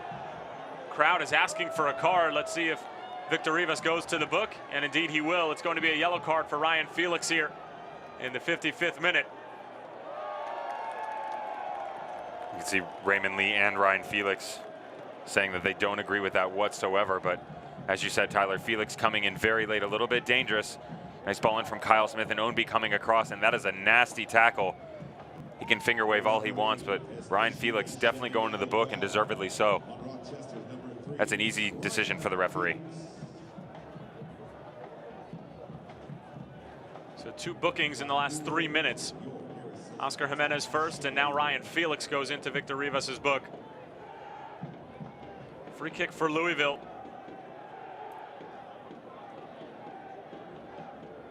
Jimenez and Del Piccolo on top of it. Two-man wall for Rochester. It's coming from the near right flank. Jimenez. While Fall meets it. Fall able to clear it away again as after a half-hearted Del Piccolo effort.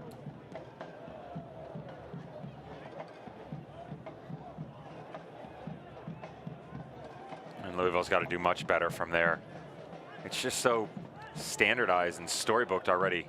The Rhinos have seen that so many times. Get a little bit creative with that service. I mean, again, Jimenez serves a good ball in, but there's no one running to the near post on it, so there's no flick on for it. So you either got to knock the ball to the back post, or why not have Del Piccolo step in with his left foot, try and have a little go on Tomas Gomez. They haven't done anything else offensively. This is usually a Louisville side who plays with so much confidence, so much swagger, and are not afraid to get it done in a multitude of fashions, whether it be from distance, whether it be a scrappy goal in front, or coming from the foot of Oscar Jimenez out wide.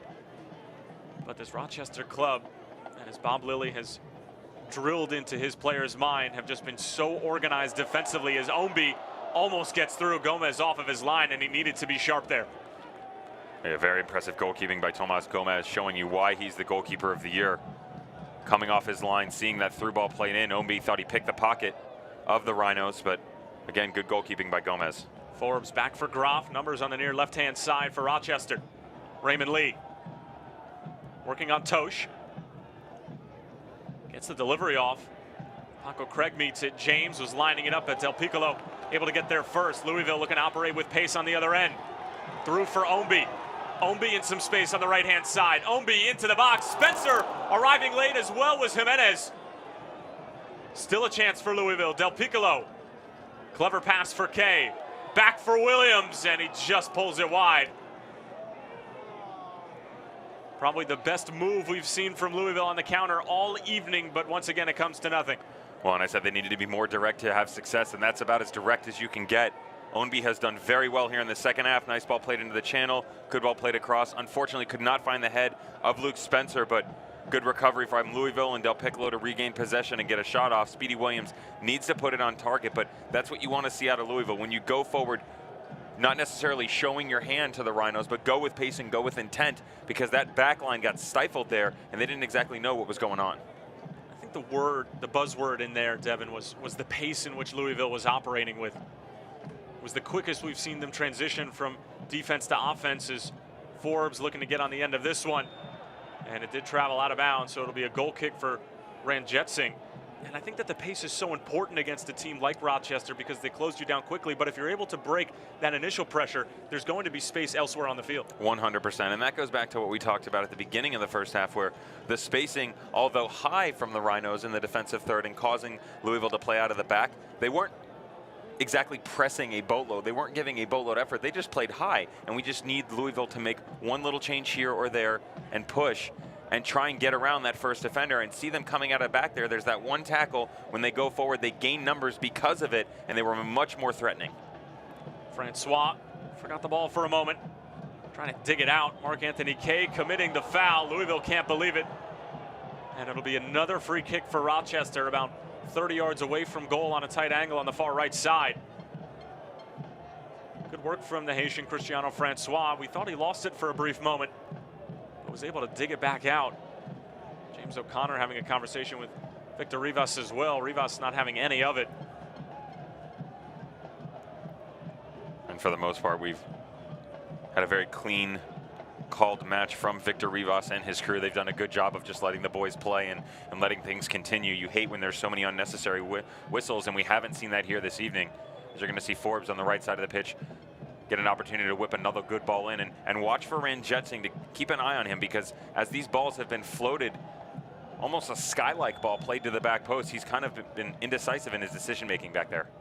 Forbes, another floated ball in. Ranjitsingh this time got something on it. Not all of it. Back out for Dover.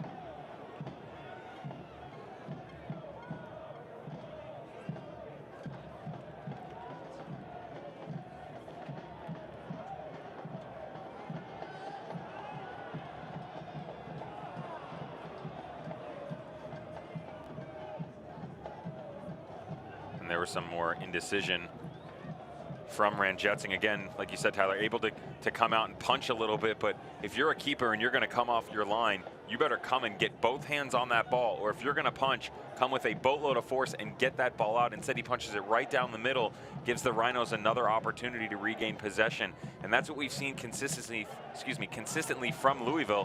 When they're making these tackles or clearances, they're just giving the ball directly back to the Rhinos. Spencer able to hold up play well. Comes out wide for Smith. Through for Omby. Omby trying to send it in. Smith one more time. Jimenez can't get there. Falls for K. Great save from Gomez. Oh, and just like that, talked about the pace and directivity that Louisville needed to show. Great ball played outside to Kyle Smith, slips it into Ownby, thought he was going to have a go, gets a deflection. Really would like to have seen Kyle Smith go to goal there. He had the far post open, elects to play it across again. Louisville still gets a good shot off, but again, Kyle Smith has all the confidence in the world. Usually he needs to show it going forward there. Johan Graf almost had an opportunity on the other end, smothered by Ranjetsing, and now Graf is going to get a stern talking to from Victor Rivas as he has arrived a bit late there. Del Piccolo and Forbes, the two captains for either side, having a conversation, just saying that Graf let in a little bit late with studs up. And I don't think it's going to be a card for Graf.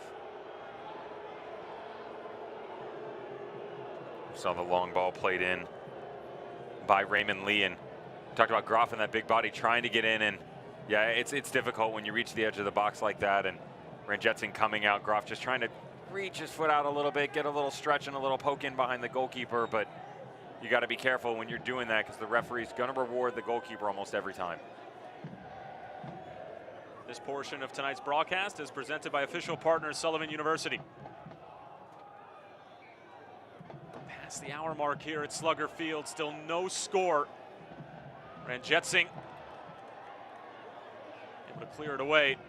Raymond Lee couldn't clean up his touch. Spencer, almost some nifty interplay with Mark Anthony Kay. It somehow falls to Forbes in plenty of space. Out wide for Johan Graf on the near left-hand side. Raymond Lee, a couple of shakes and shimmies trying to get rid of Kyle Smith, but that's great defending from number 24 and a throw in for Louisville. Yeah, nice to see the urgency from him as well. Again, good tackle like you said, but right away, give us the ball, let's get going. But again, Louisville just turns it right back over, and the Rhinos are just continuously capitalizing on the silly mistakes by the Louisville squad. Well, Omby has looked mighty impressive after coming on at halftime. Sprays it all the way across for Jimenez. All the way through for Spencer. How about the vision from Oscar? Omby once more. The return for Spencer. Spencer across, and Gomez able to smother it. As each minute goes by here in the second half, Louisville becoming more and more comfortable. You can see the confidence starting to ooze a little bit from its pores for this Louisville squad. And again, Spencer using that big frame. Great job holding the ball up for his troops to get up and support. Ball into Ownby, back to the byline. And that's where if you're Kyle Smith coming in on the back post, you need to be screaming for that ball. Spencer floats that ball to the back post. He's one-on-one with the goalkeeper.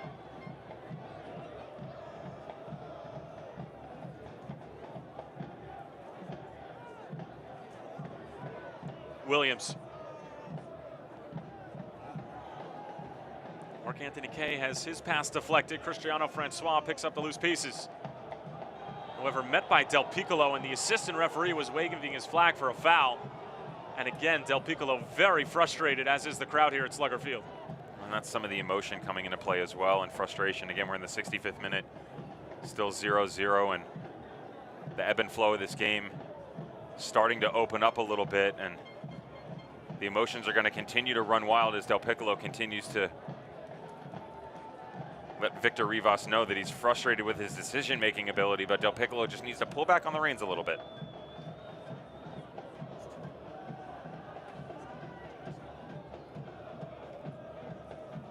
Forbes. Got Morant to slip first. Lee, first-time service from the left-hand side. Francois somehow able to keep it in. Louisville asking for a handball. Still Francois. Gets it off again. Louisville struggling to clear it away. Here's Lee. Lee inside the area, but couldn't get his touch right.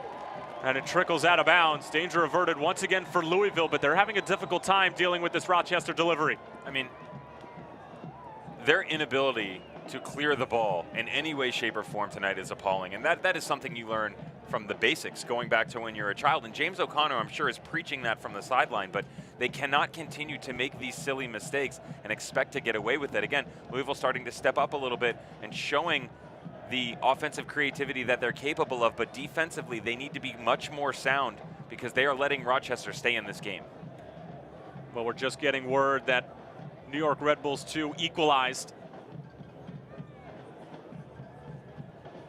Bonomo with the penalty in the 58th minute, so this scrappy New York Red Bulls 2 side just will not go away in 2017. We know about their success in 2016. And Al Lang, like Slugger Field, like Capelli Sports Stadium, one of the tougher venues, not only in the Eastern Conference, but in the United Soccer League as a whole. And credit to Walenek and his crew, as they just have been magnificent in the postseason so far, with the result against Charleston and now equalizing at Al Lang. Still plenty of time remaining. 2 goals in Tampa, none here in Louisville, Kentucky. And getting the update from that match as well, Tyler. The Red Bulls having a nice little field day, carrying 58% of the possession, and they've actually had 9 shots compared to Tampa Bay's 7. So Tampa Bay like to push numbers forward and go quick. Not a big deal that they've seceded the possession battle, but again, we talked about the veteran leadership. That you would expect a little bit more out of the Rowdies, and flustered for sure. A lot of people have been talking about how New York Red Bulls 2 style of play travels with the high press like Rochester that they possess, and even Louisville at times, and they've just been able to pick their spots and cause troubles for teams. Still about a half an hour remaining down in St. Petersburg. Free kick for Louisville here. Victor Rivas just trying to sort things out. Jimenez will play quick to Smith on the near right-hand side. He'll chip it in, looking for Spencer. Gomez will collect it. Spencer just bulldozed over Jordan Dover. Yeah, and there's no way that our head referee, Victor Rivas, is going to call obstruction or anything like that in a situation. So credit to Jordan Dover, but I like the creativity much better. It's not the kind of storybook, oh, we're just going to take the ball, knock a little cross in. Instead, they elected to go a little bit more creative, play the ball across the field as the field shifts over and all the players come. Kyle Smith recognizing that he's got Spencer on the back post run, knocks one in. So much better from Louisville, much more creative.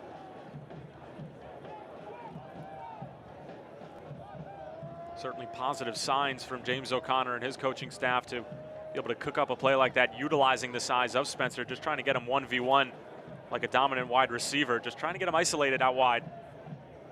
Almost ended up working out for Louisville. Good pressure from Raymond Lee.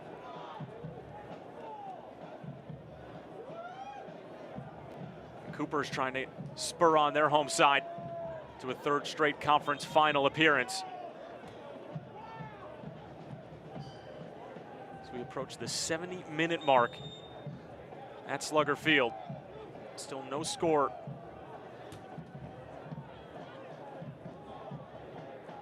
Fall. A couple too many touches and a foul against Speedy Williams.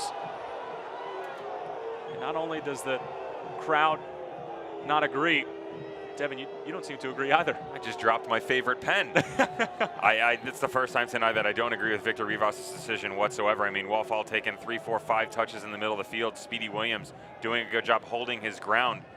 And Fall just going to ground, Rivas giving him the decision. Ranjetsing off of his line, this time able to claim it.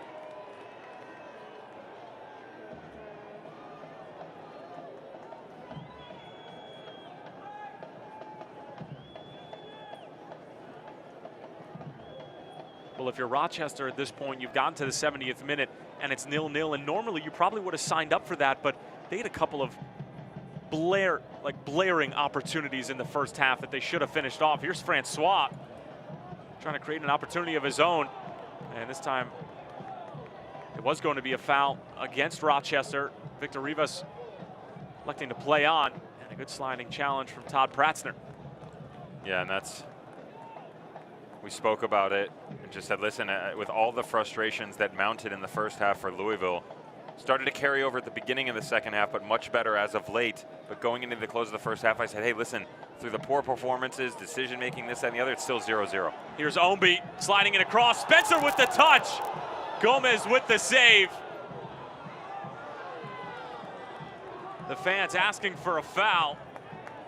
It was physical play all the way down the right flank. Luke Spencer just got the slightest of touches, but Gomez got the more important touch and able to keep it out. No foul whatsoever, and Ownby once again so active here in the second half, does a great job getting in on that right flank behind the defense, and I'll tell you what, that is very, very difficult for Spencer to do, to get to that near post and give himself the opportunity to put something on goal. Just to get it on frame was impressive, let alone almost beating the very talented goalkeeper of Tomas Gomez. Solid save from that goalkeeper.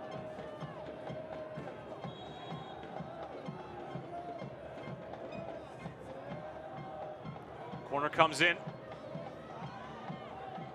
Louisville still keeping it in Rochester territory. Ownby goes back out wide for Del Piccolo. Cross blocked by Felix. Louisville crowd asking for a handball, not going to get it. Forbes looking to operate in transition, stood up beautifully by Speedy Williams. Trying the home run ball, no pun intended here at Slugger Field for Luke Spencer, and Tomas Gomez off of his line. I like the pun.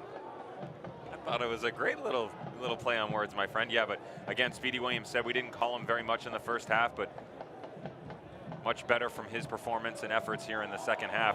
He's been very active and helped his squad, and keep looking for Brian Ownby. He's been all over the pitch, on the left, in the middle, on the right, and we talked about his possession and his speed, and he's definitely showing it here. James working on Mark Anthony Kay, gets it over to Francois. And it will be a foul on the far side, this time against Paco Craig. Francois with some nifty footwork once again. Another free kick for Rochester. Another opportunity to whip in good service. Delivery has been giving Ranjitsingh some issues. And we'll take another look at the foul. And that left side, and seems to be that's where all the fouls are occurring here. So the Rhinos trying to push down the right flank a little bit, doing a lot in the first half as well, and Paco Craig just coming in a little bit late. Victor Rivas once again reminding us here in the 73rd minute that he's the man in charge and carries the golden ticket of the whistle. Doesn't get past the first defender, the free kick. Rochester will retain possession. Ball towards the back post.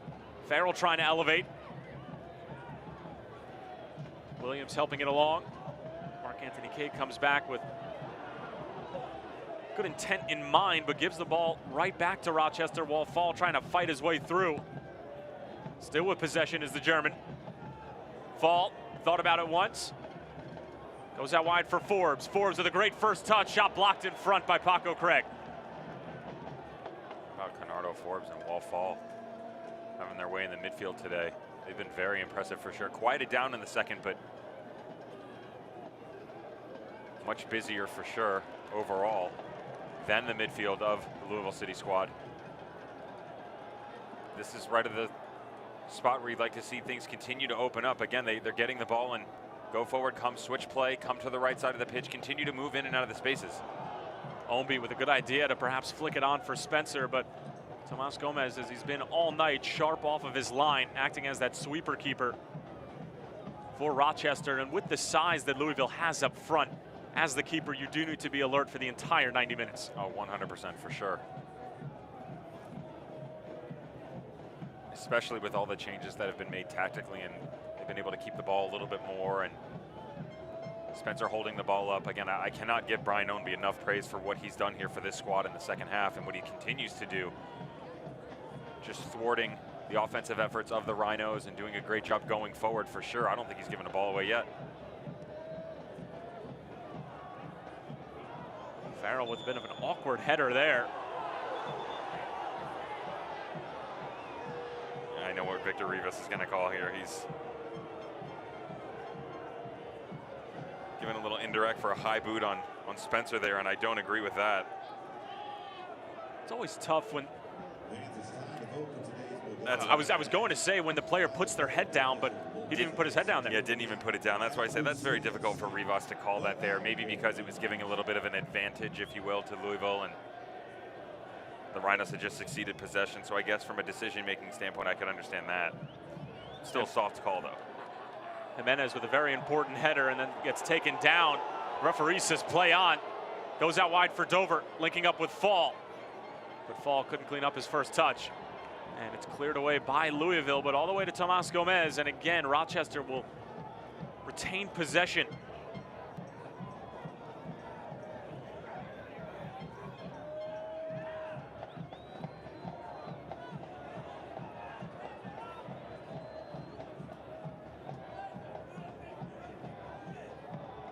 Word now that Sergio Campbell is getting ready to come on for Bob Lilly in Rochester. He is most likely going to replace Ryan Felix. Kyle Smith gives it away right to the foot of Cristiano Francois. Francois recognizing that he does not have a numerical advantage going the other way, so he'll pull it back out.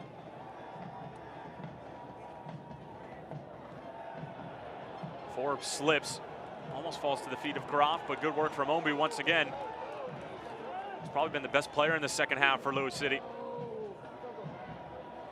Interesting to think that he's only been on the pitch for closing in on 32 minutes, and for the Louisville squad, he's got to be your choice for man of the match for them so far. I mean, he and Spencer have definitely put in a solid work rate here this evening. As you can hear our oh so talented fans and their verbiage, letting Victor Rivas know exactly how they feel about that call. Great ball for Omby. Gomez off of his line. It's Omby! Brian Omby off the bench and gets a massive goal for Louis City. 1-0 at Slugger Field to the home side. I'll tell you what, Tyler, we were just singing the praise of Brian Ownby, and if anybody deserves it outside of Luke Spencer, it's got to be Brian Ownby. He's got the heart of a warrior and the work ethic of an absolute champion, and you can just see him up and down all second half. Great ball played in. Ownby one-on-one. Gomez caught out to the back post. And that is just an impressive run and an even better finish by Brian Ownby. And Louisville's going to go up 1-0 here. And how about the ball in from the back by Kyle Smith? Jimenez not being effective that much. I said they needed to incorporate Smith a little bit more. Ball comes outside. Ownby gets a diagonal run in, slips it in behind Gomez. And the super sub, he has been for sure. 6th goal of the season for Brian Ownby. And that was a Louis City goal brought to you by Kentucky Lottery. Fueling imagination, funding education, Kentucky Lottery. 6th goal of the season, 2nd of the postseason. Both goals in the playoffs coming off of the bench for Ownby, as Ranjetsingh will hang on to that. And you talk about the resiliency of this Louisville side. Not much has gone their way tonight. They haven't had many opportunities. James O'Connor likes to make a double switch at the half. Rarely will you ever see that in the game of football. But James O'Connor knows more than both you and I, and knows more than a lot of people in the world of football. And he knew that Brian Ownby was going to be able to provide that sort of spark for this side, and Ownby made no doubt about that finish. It's not only been his presence on the ball, but I think his movement off the ball really speaks volume about the type of player that he is. About 2.5 minutes before, I said, I don't think Brian Ownby has given a ball away this half, and he hadn't. He had come in, he's had great possession. Again, the tackling, both sides of the ball, he's been extremely impressive. And like you said, James O'Connor, the better man for it. We were questioning it to start off. Was it going to work out? Rightfully so, it has so far. And, you know, Louisville came in and they had that mountain to climb coming into the second half. Although it was 0-0, they strapped that backpack on and slowly made their way up the hill. And they've done well so far trying to reach the summit of these playoffs. Well, they're almost there for a 3rd straight year to the Eastern Conference Summit, that is. And they are 11 minutes and change away from an Eastern Conference final berth.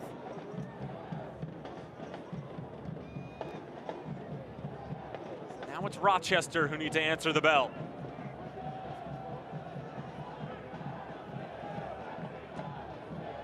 Ball in from Kyle Smith was sublime. And that's a man who's given a lot of balls away tonight. We heard a lot of moans and groans from fans here at Slugger Field, but no moans and groans on that one, just simply celebration and elation.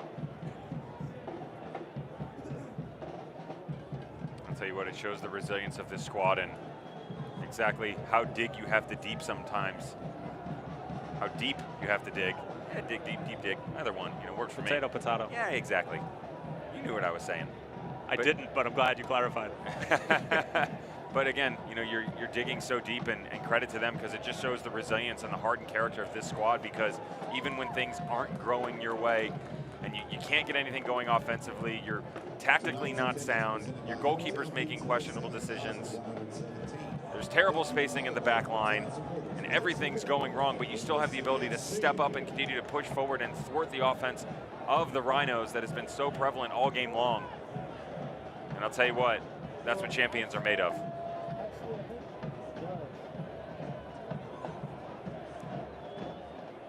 Ownby, 27 years of age, from Glen Allen, Virginia. Former Virginia Cavalier. One of the best college programs in the country, bar none. Just his first year with Lou City. Certainly been around the block, a couple years with Houston Dynamo. Sent on loan to the Richmond Kickers and to the Pittsburgh Riverhounds, and then back with the Kickers in 2015 and 2016. Trying to find a home here at Slugger Field. Certainly giving the home crowd a lot to cheer about in the postseason. His second goal in these 2017 playoffs, and now Wall Fall is coming off. So a big change here for Bob Lilly. This substitution presented by Great Clips. It's going to be great. Sofiane Tergou coming on here. Tergou didn't see any time in the quarterfinals against Charlotte, but on he comes to replace Wall Fall in a very offensive move for Bob Lilly, but a little bit strange that he's taking off his biggest presence in the middle of the park, both in physical nature as well as technical ability. I'll tell you what, Fall did not look like a happy man coming off of that pitch, and I think he's going to be frustrated with his performance in the second half a little bit. Much quieter, and credit to Louisville to able to kind of stymie him a little bit and push him into some struggling situations. Again, Fall having the run of it in the first half, not able to put anything in the back of the net, and Bob Lilly going to his bench now, hoping that Tergou can give them a little bit of a spark, but also providing some fresh legs for sure. And it's desperation time for Bob Lilly now. It's also Julian Boucher who comes onto the field replacing Jordan Dover. Lilly hoping that the German can provide a super sub type moment like Brian Ownby did on the other side. Here's Ownby bringing it down. Ownby going for goal. Oh, it's a great effort and an even better save from Gomez. Ownby almost made it lights out here at Slugger Field. It remains 1-0 to Lou City. I mean, how about this man? He is in some kind of form here tonight. Just a little floated ball, takes it off his chest, have a little half volley into the upper 90, no big deal. You saw after the save, Tomas Gomez kind of motioning his boys, saying, come on, let's get it going. And I'll tell you what, you have to give so much credit to Louisville here that even after the goal, they continue to push forward and show that they're not going to back down from this talented Rhinos defense. Del Piccolo into the box off the service. Fumbled by Gomez and eventually cleared away by Joseph Farrell. Nervy moments for Rochester. Bob Lilly pacing up and down the Rochester touchline.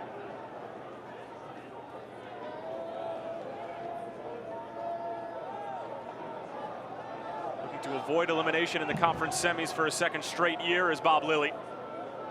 Lost in PKs to New York Red Bulls 2 a year ago. And now a foul against Rochester. Mark Anthony Kay taken down near the corner flag. And a free kick for Lou City, and precious seconds continue to knock off of that clock. And now you're going to see the game slow down a little bit for Louisville. They're going to try and maintain possession a little bit more, take a couple extra steps on the ball, let the seconds tick, tick, tick, tick, tick on the clock. It's whatever Victor Rivas is going to let them get away with. Said closing in, 5 minutes left to go. Possibly a little bit of stoppage time. Jimenez, good ball in. Kay is there, and it's just over the bar. Well, after the goal, Lou City really feeling themselves, whether it be in the run of play or off set pieces. Kay almost made it too. And I called Jimenez out early on a distribution, saying that when he's going to float a ball in there like that, make sure you have intent and someone's there. And His last one, poor effort to the near post, electing to go right near the penalty mark that time, floated from the left right into the middle, and Kay rising up, but that's hard to do from about 6 yards out, and he's not able to get it on the goal. Francois trying to get it out wide for Ryan James, but it'll come to nothing in a goal kick for Greg Ranjitsingh.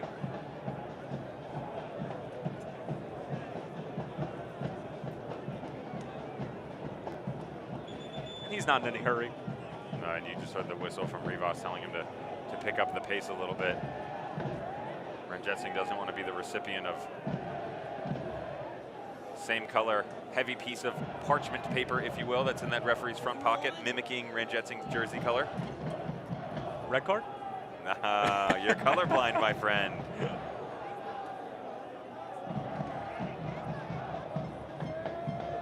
Lou City just hoping to see this one out. After the Brian Ownby goal in the 77th minute.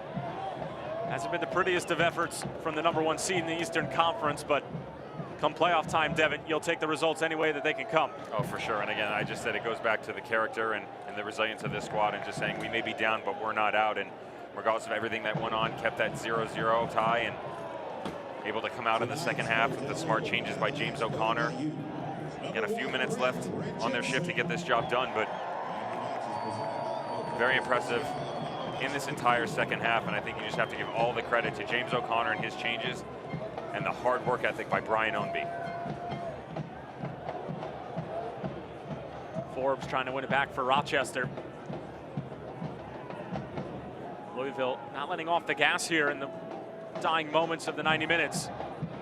Francois chipping it ahead, hoping that Groff will run onto it along with Joseph Farrell, who's in a very advanced position, and now Bob Lilly throwing everything but the kitchen sink at this Lou City back line.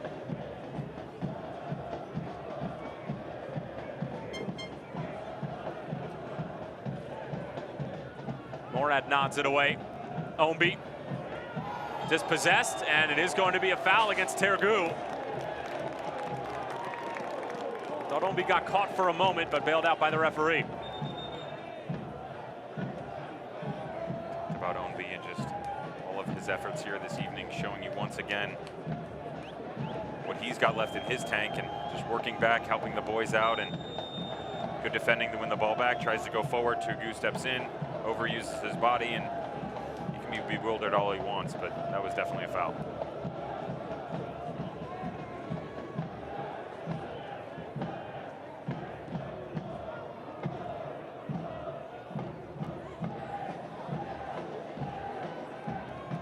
Job done by Luke Spencer holding the ball up there for Mark Anthony Kay.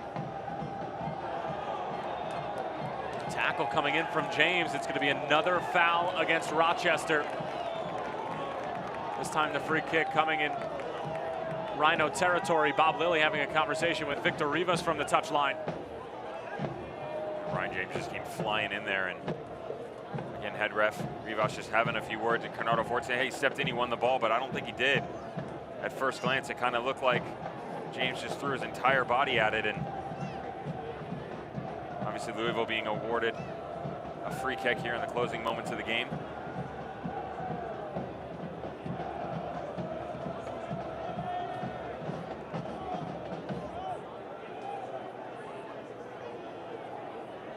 In the 89th minute here at Slugger Field, Lou City just a few minutes away from another conference final berth. Kay holding things up in the corner, but it was offside. And Rochester really need to move quickly now. Everybody being sent forward for the Rhinos.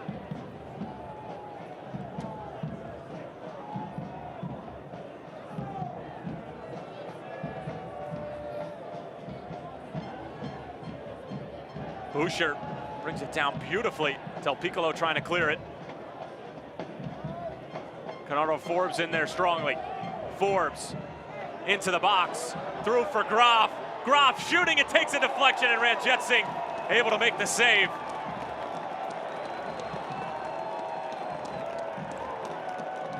Louisville just exposing themselves a little bit in the back, kind of going to their old ways of the first half, and you saw the spacing and just ball played in, kind of domino effect, knocks around a little bit, and Groff smartly takes a negative touch to come back in a positive manner, and a good save from Greg Ranjitsingh.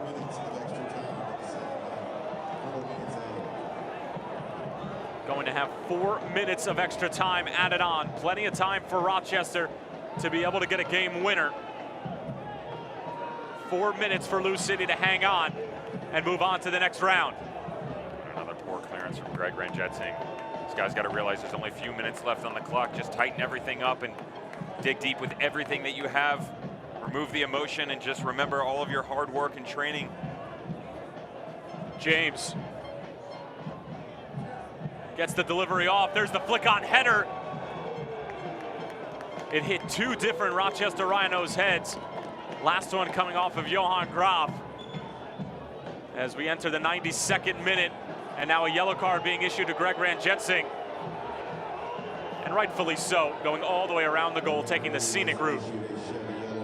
And shown mustard here in stoppage time. I thought he was just trying to engage Victor Rivas in a nice little game of musical chairs.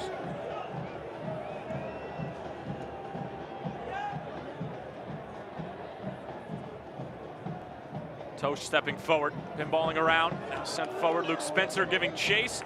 Gomez off of his line.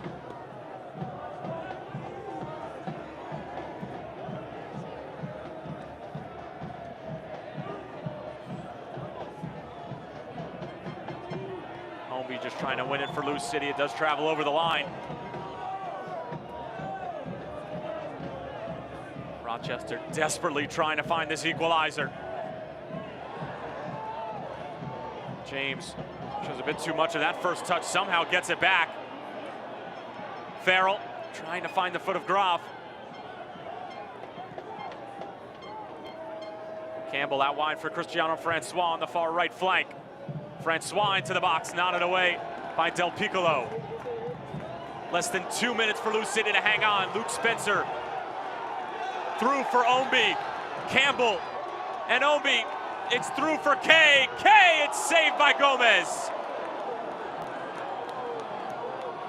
Golden opportunity for Lou City to get their insurance goal, and now Rochester operating quickly the other way. Booster can't hang on to it. Omby coming back defensively. And all the way back to Tomas Gomez once more. The crowd rising here at Slugger Field. Less than a minute before their 3rd straight conference final appearance. Del Piccolo, another header, but a free kick given by Victor Rivas from about 23 yards away, and a great chance for Rochester here. However, they have already subbed off their set-piece specialist, Walt Fall.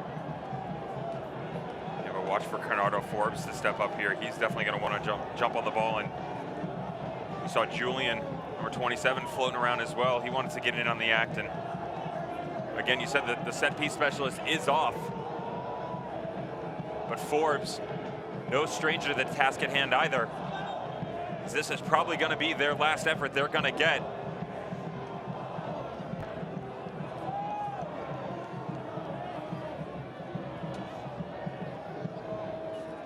And I think you're going to see Bernardo Forbes hit this for sure. In my opinion, I'd be hard pressed to think Julian Boucher's going to step up and hit this ball, but Forbes may be paving the way for him and setting the stage. Boucher and Forbes. It is Boucher. It gets through. Ranjetsing spills it, and he's able to cover it. And that might just do it for Lou City.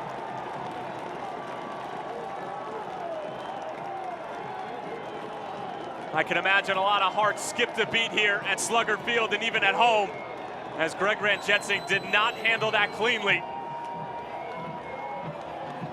Punted the other way into the 95th minute. Victor Rivas calls it.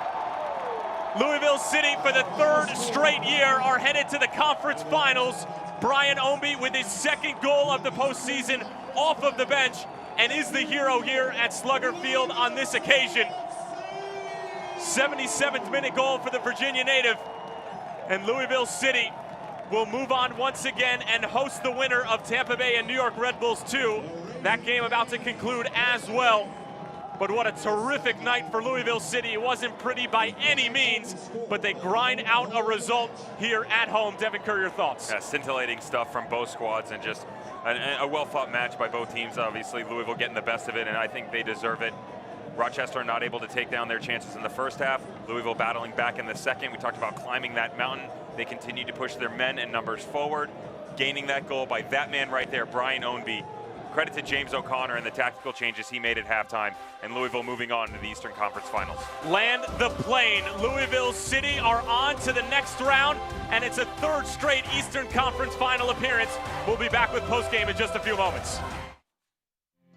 Life is easy here, and now you can make it even easier with a home equity line of credit from Republic Bank.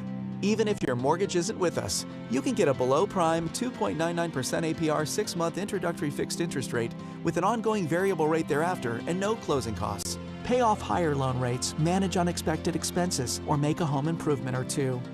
Stop by your nearest Republic Banking Center and talk to an associate today. We're Republic Bank, and it's just easier here. When my hair is too long, I don't feel right. But when I get a cut, I'm me again, only better. My tattoo gets feistier. My crazy eye snaps to attention.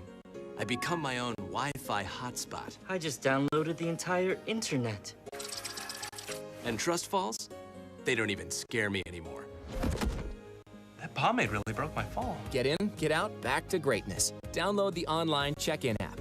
Great clips. It's gonna... Pizza, beer, sports. A great combination. Join other sports fans at Boomba's Pizza and Tap House in Louisville, where you'll find what Food Network says is the best pizza in Kentucky.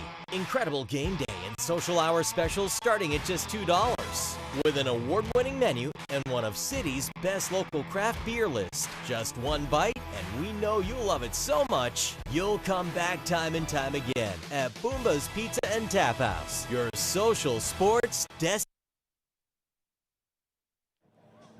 Full time here at Louisville City Slugger Field as the Purples grind it out and come away with a 1-0 result over the Rochester Rhinos thanks to a 77th minute goal from the super sub Brian Ownby as he was able to get his second goal of the postseason, and the Magna Wave save of the match comes from Greg Ranjetsing. Magna Wave, the leader in pulsed electromagnetic field therapy. And what a mighty save it was from Ranjetsing. And although he spilled it initially, he was able to pick up the pieces and send Louisville City on their way to the conference finals for a third straight year. Just as many as their existence. And thanks for joining us here in the booth for postgame. Tyler Terrence along with former German pro Devin Kerr. And everybody at home for Louisville could take a deep breath. If you're on the Rochester side of things, definitely a disappointing result. But for Louisville, it was just a grind-it-out type of night. You know, we made a million different comments about what they needed to do, and we need to change this tactically and that tactically, but you still had to go out and do it. And credit to Louisville, they showed great heart, character, and pride coming out in the second half after a first half an abysmal performance, getting that goal, and just can't say enough about Brian Ownby and the effort that he put in here tonight. And now the highlights from the 90 minutes that we just saw. And early on, it was Rochester who were on the front foot, who looked like they might find the breakthrough. And this one in particular, this is one that Jordan Dover is going to have nightmares about. And we talked about the spacing for the back line of Louisville and just letting him run through. Toach, Craig, Murad, Ranjetsky absolutely furious with all of them. Dover just coasting his way through the back line, going one-on-one, and tries to pick out that far post. Graff asking for the ball, but Dover needs to do much better in that situation. And then Louisville would have a couple opportunities in the first half, but none bigger than this. Luke Spencer almost got the first one for Lou City right at the end of the first half. This was very telling of the way the first half went. Not really much to do and to write home about, but Spencer making the most of his opportunity and just his efforts glancing off the near post. Raymond Lee with a good shot from distance, but Greg Ranjetsing was up to the task. Ranjetsing was very busy and questionable with his decision-making ability on set pieces especially, but again, when balls were coming in and things were being fired out, he did a good job pushing them to the side. And then in the second half, Ownby and Mark Anthony Kay, a double switch at halftime for James O'Connor, and immediately they were making an impact. And we wondered why he went so early to his bench, but again, they were just lacking that crispness and offensive firepower to get forward, and then right away in the second half, like you said, Ownby just continued to push. Great ball played in. Ownby gets a nice turn to the byline, cuts it across to Spencer, and how Luke Spencer gets that ball on frame, I have no idea, and another good save by Tomas Gomez. And then this was the big moment for Lou City. Great ball in from Kyle Smith and Brian Ownby for the second time in the postseason, a goal off of the bench. And this one wasn't icing on the cake. This was to get them into the conference final. And you have to understand, that play starts in the defensive third. It's a long ball played in to Brian Ownby. He then plays it back to Smith, and Smith and Ownby proving that it does only take two to tango. Ownby getting in behind the back line and finishing off to that back post, and Tomas Gomez had to sit there and watch the greatness that was Brian Ownby here in the second half. And then Ownby almost made it two in about 5 minutes. What a save from Tomas Gomez, the Golden Glove winner in 2016 and 17. Yeah, Ownby proving that he felt like Superman this evening, and no kryptonite present for him whatsoever as he continued to push forward and showed so much offensive capability. And also on the defensive side of the ball, worked back and did a good job too. And then this was the last chance of the match for Rochester. Boucher on the free kick. It wasn't a bad effort, but Ranjitsingh was up to the task, and that would do it from Slugger Field. And now a live look at the 2017 USL Cup playoff bracket. Lou City are on to the conference finals for a third straight season. They take down Rochester, Tampa Bay, and New York Red Bulls 2. Last time we checked, we're still all knotted up at 1 apiece, thanks to the equalizer from the penalty spot from Stefan Bonomo. And it's all smiles here at Sluggo Field for Louisville City as they take down Rochester thanks to a 77th minute goal from Brian Ownby as they continue their spectacular run, not only in the postseason, but it's really just been a terrific regular season as well for Lou City. Dominant from start, and I won't say start to finish because their season is not over yet. Another win, another clean sheet for James O'Connor's crew. They await their opponent of either Tampa Bay and New York Red Bulls 2 in the next round. For Devin Kerr, my broadcast partner, I'm Tyler Terrence, saying so long for now. The final score from Slugger, Louisville 1, Rochester 0. This copyrighted telecast of the United Soccer League may not be retransmitted, rebroadcast, or